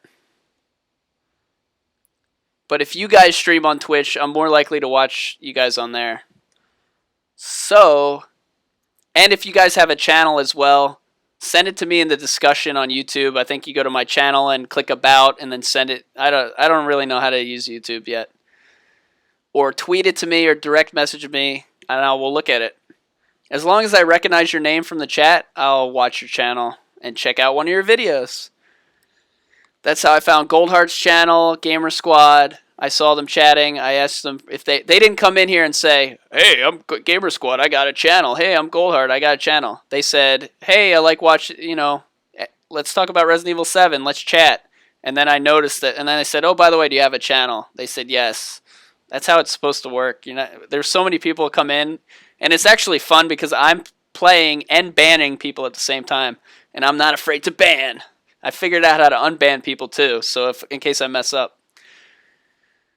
So I'm playing and someone's like, sub to my channel, I'll sub back. And banned! Or they come in and they say, if you post a comment on my next 20 videos 30 times a day for 4 weeks, I'll send you 100 subscribers. Banned! Resident Evil 7 is not Resident Evil. Banned. I got the ban fingers, son. They call me Barry the Banner. I've already banned 2 people tonight.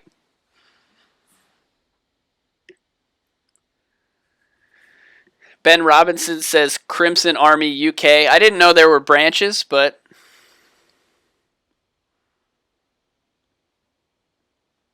one of the cool things about video games in general and my chat as well is I've actually blocked like all this any political words. I usually block them. Is we're here to talk about games, and we're all blue people from Avatar. Actually, I rooted against those people. They were trying to kill humans, or they were trying to I don't know. They were fighting humans, and you were rooting for the blue people? No, root for the humans. What happened? I don't know. What was I talking about? Oh, everybody's blue people, all countries, everybody together to have one goal, and that's to have fun playing video games, and that's why this is awesome. So there's only one Crimson Army, and it takes over the whole world. We have people from everywhere who do everything. I don't think we have anyone who's in prison, though.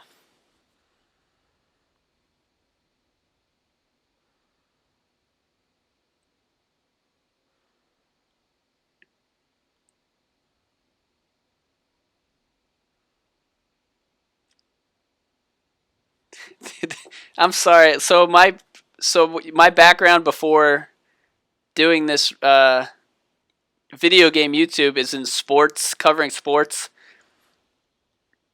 And so I like to play sports. I like to watch games all the time.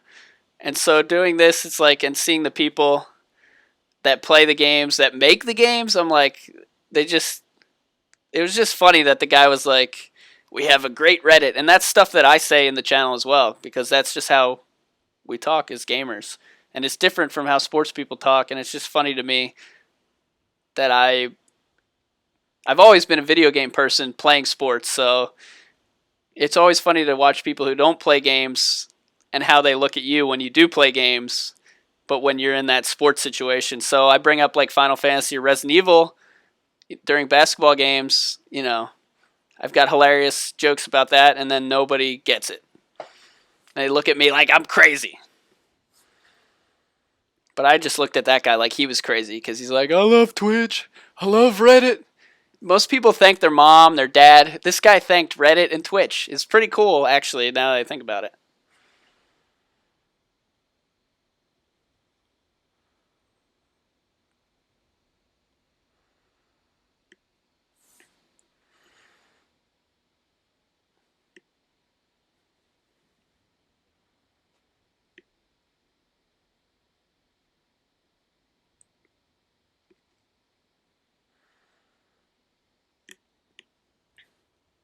All right.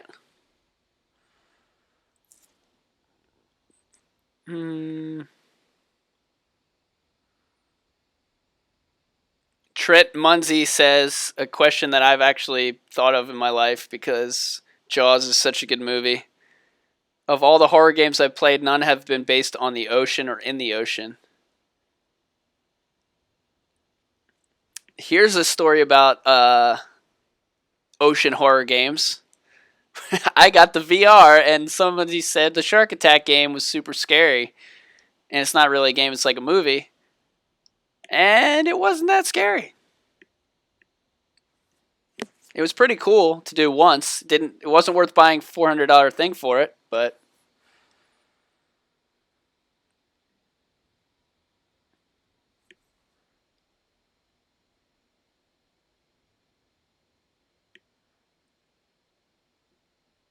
I think one of the problems with an ocean horror game is you have to swim. And I don't know about you guys, but swimming is the worst thing in every video game ever. The only time swimming is okay is in Fallout and Elder Scrolls, whatever those games are called, where it's first person and you're not actually swimming. Like Grand Theft Auto is horrible. Resident Evil 6 was so annoying. Zelda? Sort of in Zelda. That's not what I was thinking of. Was it? I think it was. Anyways, swimming sucks. That's why there's no Michael Phelps swimming 2016, even though he's the biggest star and everybody watches the Olympic swimming. I did play this Summer Olympics game for like Nintendo 64, and they had swimming, I think. Milestone says the Jaws game wasn't scary. Are you talking about the Nintendo Jaws game? Or was there a more recent one?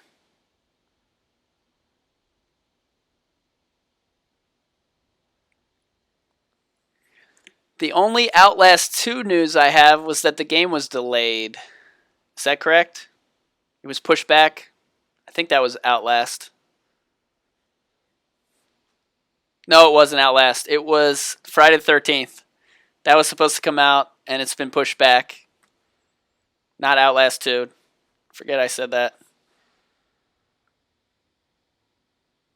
No. I played Jaws on Nintendo NES, regular Nintendo, where you like drive back and forth in a boat and you drop things, and then you go from island to island. I actually remember playing that in college too. Like, I wasn't in college when Nintendo was big, but I had this Nintendo forever. And I finally learned how to play it in college. I don't think I ever beat it though. It gets very repetitive.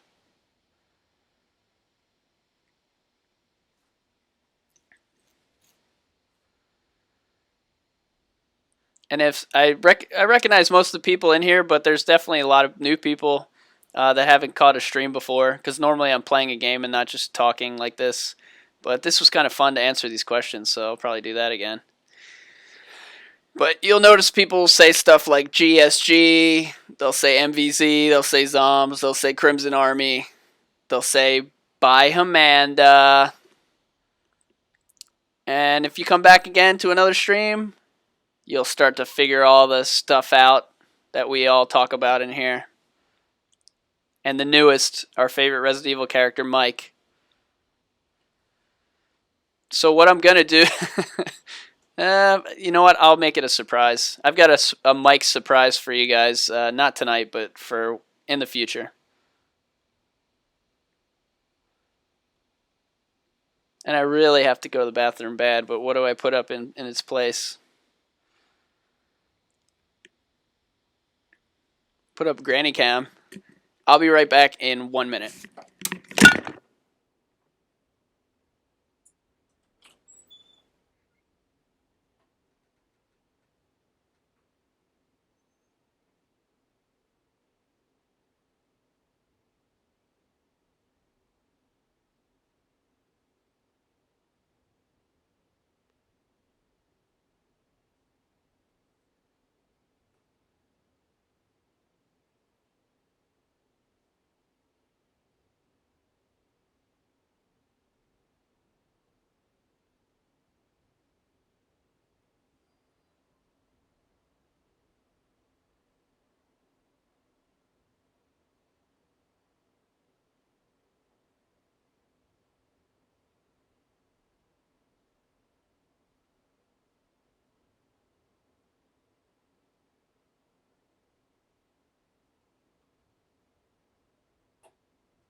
Did I hear the guy from Aqua Teen Hunger Force?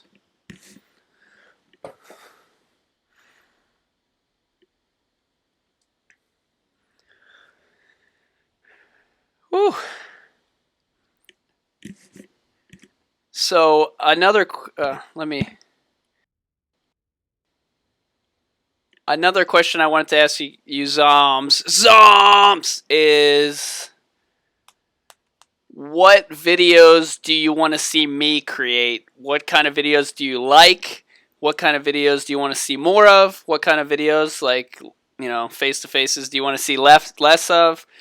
And then specifically, what theories do you want to see that I haven't done yet? Everybody requested that I do the Natalia video, and I waited, and I finally did it. But that was like a huge request one that people wanted to do, so I did that one. And I had fun doing that one. I didn't think I would have fun. I learned a lot of stuff, made some connections, Don't think it's true, but it was fun to do. So what are some other theories I haven't done yet? I mean, most of my videos that are coming up are about this coverage that we just saw here, and then it'll be about the new trailer and what we find in there, and then it'll be about the new demo as well. But other than that, what kind of stuff do you guys like to see? And no, I didn't forget Zombs.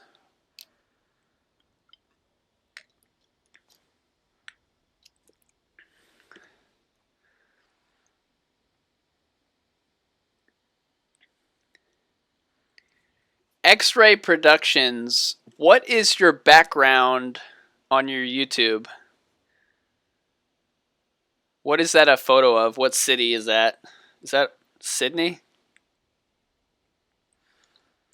Can't really see. It's really small.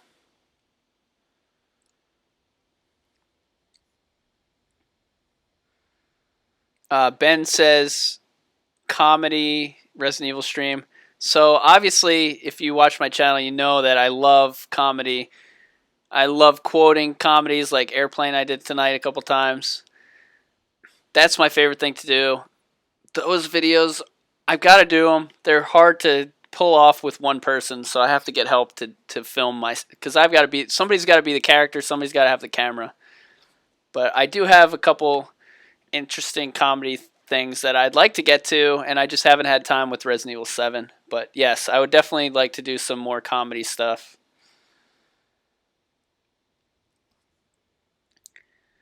Dead Severed Head said walkthroughs, tips, and secrets. So here's the thing about walkthroughs.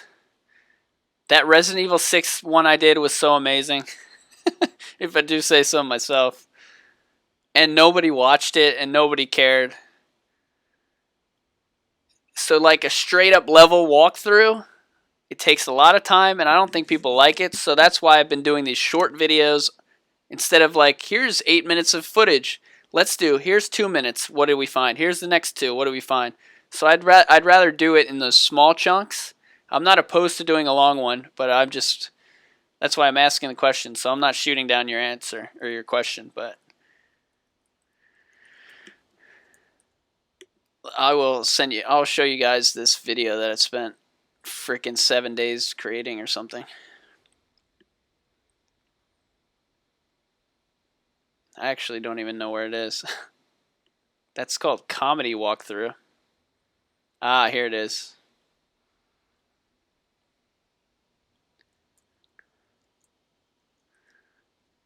That link I just put in the chat that you'll see 20 seconds before you hear me say this is the Resident Evil 6 walkthrough that I did.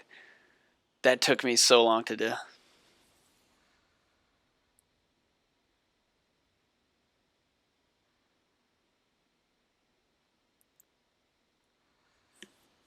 And I will be streaming the game if you're not also playing it and streaming it at the same time. And I took off from my job, so I'll be playing for at least 12 straight hours. I don't know how I'm going to eat in that time.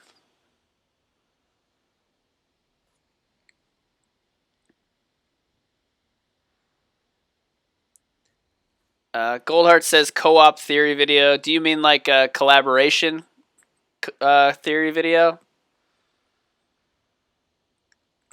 I'm still trying to work on what kind of collaboration stuff. I liked playing Resident Evil 5 with the person and asking them questions. That kind of worked out. But yeah, I'm definitely into doing some videos with some other YouTubers about different topics. Maybe a theory. Maybe we do, is Wesker alive? And then I say, yes, I'm the yes. Here's why he's alive, like a debate. And then the other YouTuber says, no, Wesker's definitely dead. Here's all the rocket launchers. And I say, well, Resident Evil 1, he died, he came back. And then he says, well, rocket launchers.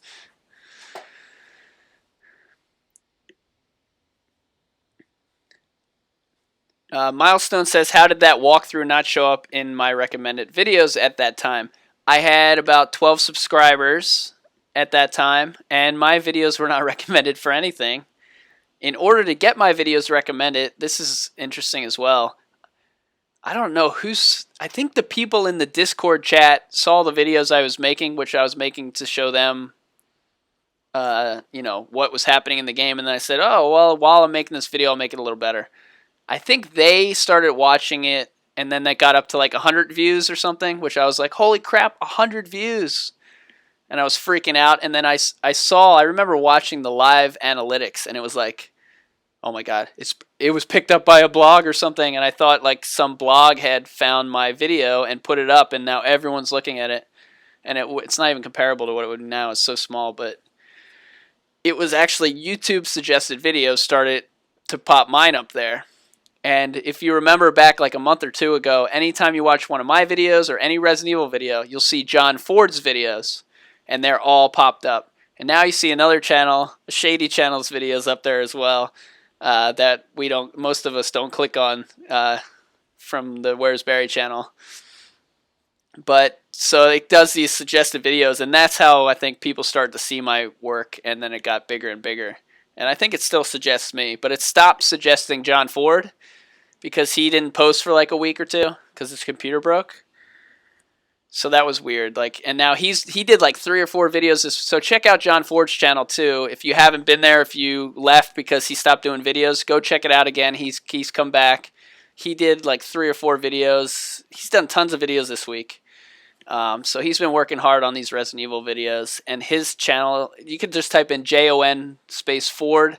It's like Metal Gear Solid's his icon, and his channel is /XCOD fan, so X Call of Duty fan, XCOD fan 543.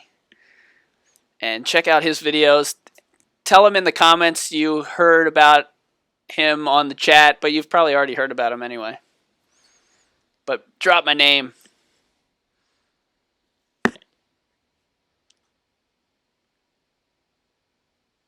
Is this Walking Dead, Telltale, or something?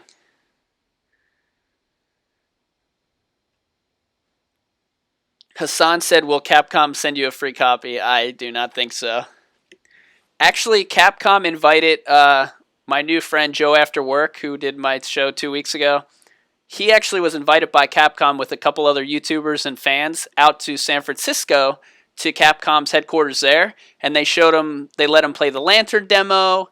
They showed him all this, Resident Evil presentation. They gave him free Resident Evil, liquor doll and like T-shirts and stuff. And they called that the ambassador thing. I think that's kind of what we're seeing in Japan when you see those leaked videos, the screenshots. It was like that. They did it in San Francisco like 3 months ago. And his channel is around 500 subscriber, 100 Twitcher, that kind of range.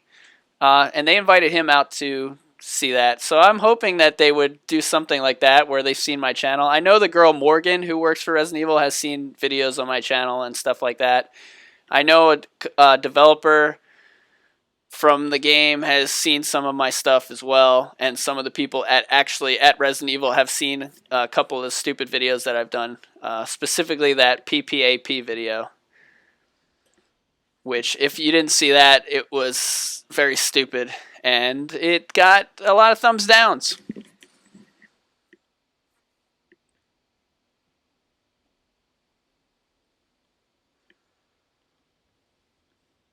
And yeah, if I actually didn't have a real job, if this was like my job, my videos would be funnier. I'd spend more time on them. Just don't have time to work. Like, I wouldn't say I'm a perfectionist, but like the video I released today about those monsters, there were so many more things I wish I had time to do in there. I did add some comedy on purpose today. Spent extra time to make sure there were a couple of funny parts in it. But if I had more time, I could make so many more jokes in there. I love it. And it's so funny. People are like subtweeting me or putting on Twitter how they hate the stupid voice. What's up, Zombs? Which is sort of a joke, and part of the reason the channel is, just to tell everyone the channel's fun. It's not serious. It's just kind of, that's why I do that kind of voice. And if you listen to like my first or second video, I'm like, hey guys, Resident Evil's kind of fun.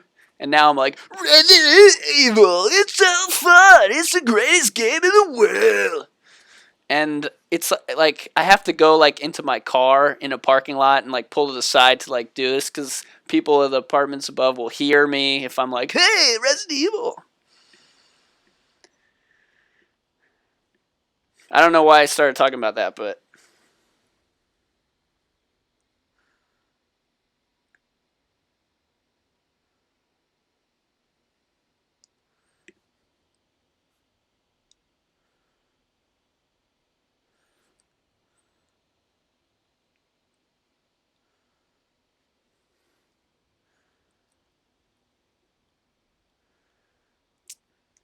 yeah, I don't think we're gonna see any Resident Evil stuff tonight. It's not looking good.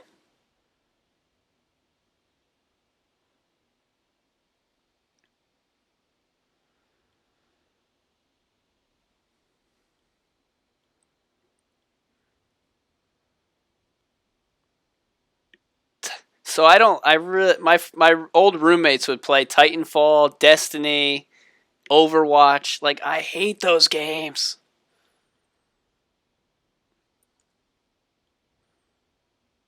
Treat yourself.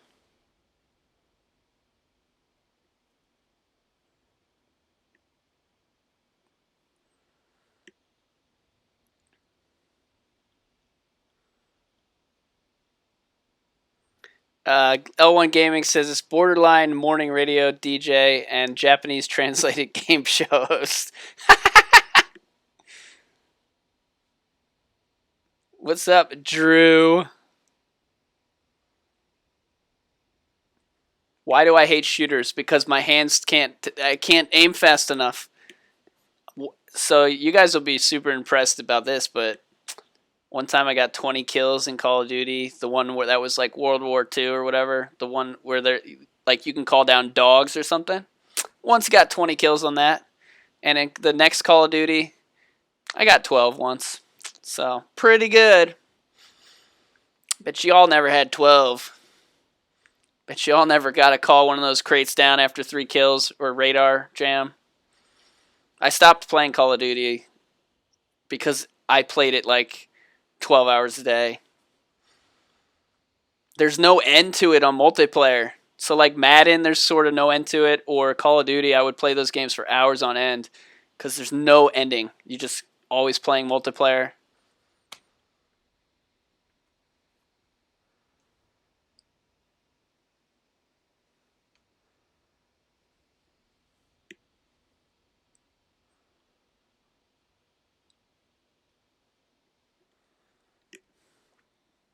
But yeah, so like I said, I don't like Titanfall, or I don't like that.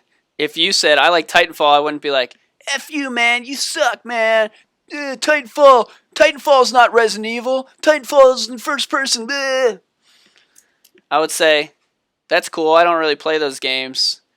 What games do we both play? Let's discuss those games.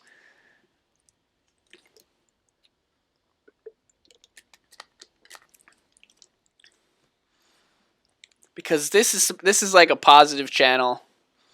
There's a lot of negative stuff on YouTube. It's insane.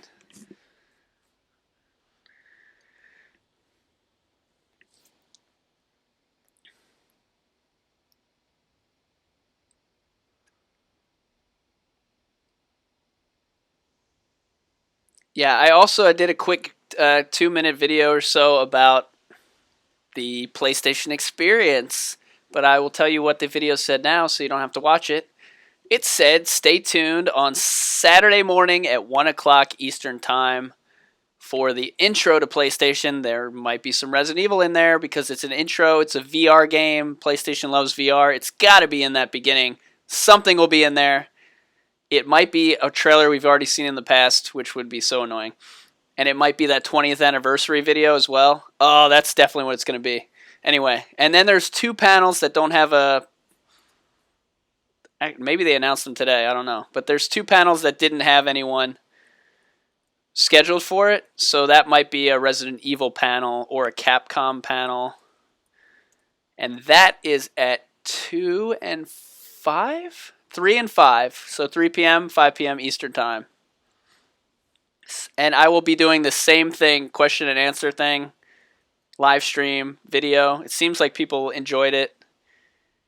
It gave me more time to interact with the chat as opposed to when I'm playing. But there were more people in here than usual, so the chat was moving quickly. So I didn't actually answer that many questions. And then Sunday the thing continues, but I think we'll already have our stuff by then. But if not, I guess you should start pay attention on Sunday or Sunday night. And remember, well, no, so this is in America. That's a good thing since I'm from the United States of America. Don't call it America. Call it United States of America because there's two Americas. There's North America, there's South America, there's Central America. So yeah, they should announce it at the show. Good timing for us, not worry about Japan. Because Japan, the demo, they released it in the middle of the night, and I was up at 4 in the morning, and then I downloaded it from Japan, and then I started playing it, and then I took the day off from work or something. They should just tomorrow night, 6 p.m., right after work's over, release the demo. I'll play it for 12 hours straight. Actually, yeah, right. It's probably just going to be like 2 extra doors that open up. They probably won't even throw the swamp enemy in there. The mold guy. It'll probably just be like, oh, here's the key to the attic.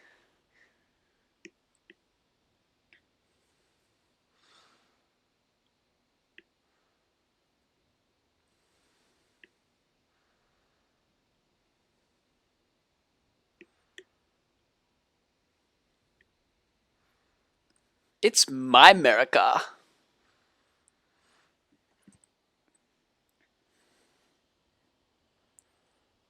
I think Goldheart wants me to do the whiny voice.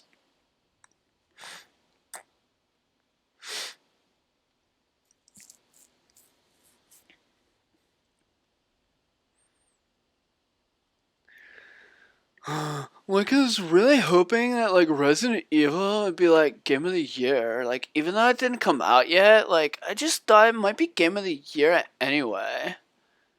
But that's fine, because my mom she's not going to let me buy Resident Evil, but, like, my boyfriend, he's, like, 52. He's going to buy me Resident Evil for my birthday, and then I'll get to play it, even though it's not Game of the Year. Alright, Game of the Year. Sorry. Wow, I look like Ray Charles. Or Stevie Wonder. Alright, see you, UK. Once they announce this Game of the Year here, even though I'm not really paying attention, I'm going to end this massive, awesome experiment of a video chat stream that was freaking cool. There were like 45 Zombs in here at the same time at one point. It went on a little long, but I wanted to go with the show. Go with the flow. And also, everybody's in here chatting. And you know what? So anytime I log off of the live stream, I go straight to the chat with my fingers, with the Barry Band buttons. And then if you guys are still around, we can chat in the chat room. But I'll be going offline on the stream once they announce that the Game of the Year is Uncharted. That's my pick. Who's your pick? They're going to announce it before you see this.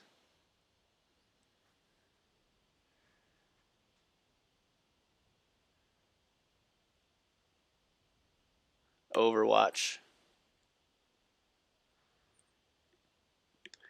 They did it. I don't even know what Overwatch is. I think it's a first-person shooter cartoon where one of the characters says the same thing over and over again.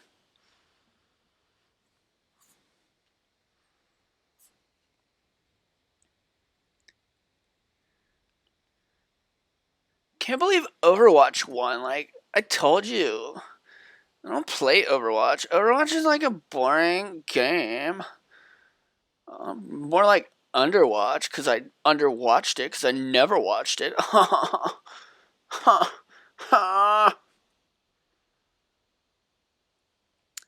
So I watched, here's another thing. I watched Gamer Squad, Yaya Boo, who doesn't know how to work the volume. Tell her I said that again in the chat in front of everyone. I watched her play Uncharted, and she was dressed as a waiter for like an hour and a half and just walking around a kitchen. I didn't get it. I've got Uncharted right here. Never been opened. Came with the PlayStation. Uncharted guy is actually on my blue PlayStation. Unopened. All right. Thanks, everybody, for checking out this cool stream. Again, Saturday, 1 p.m. Eastern Time. 10 p.m. California time.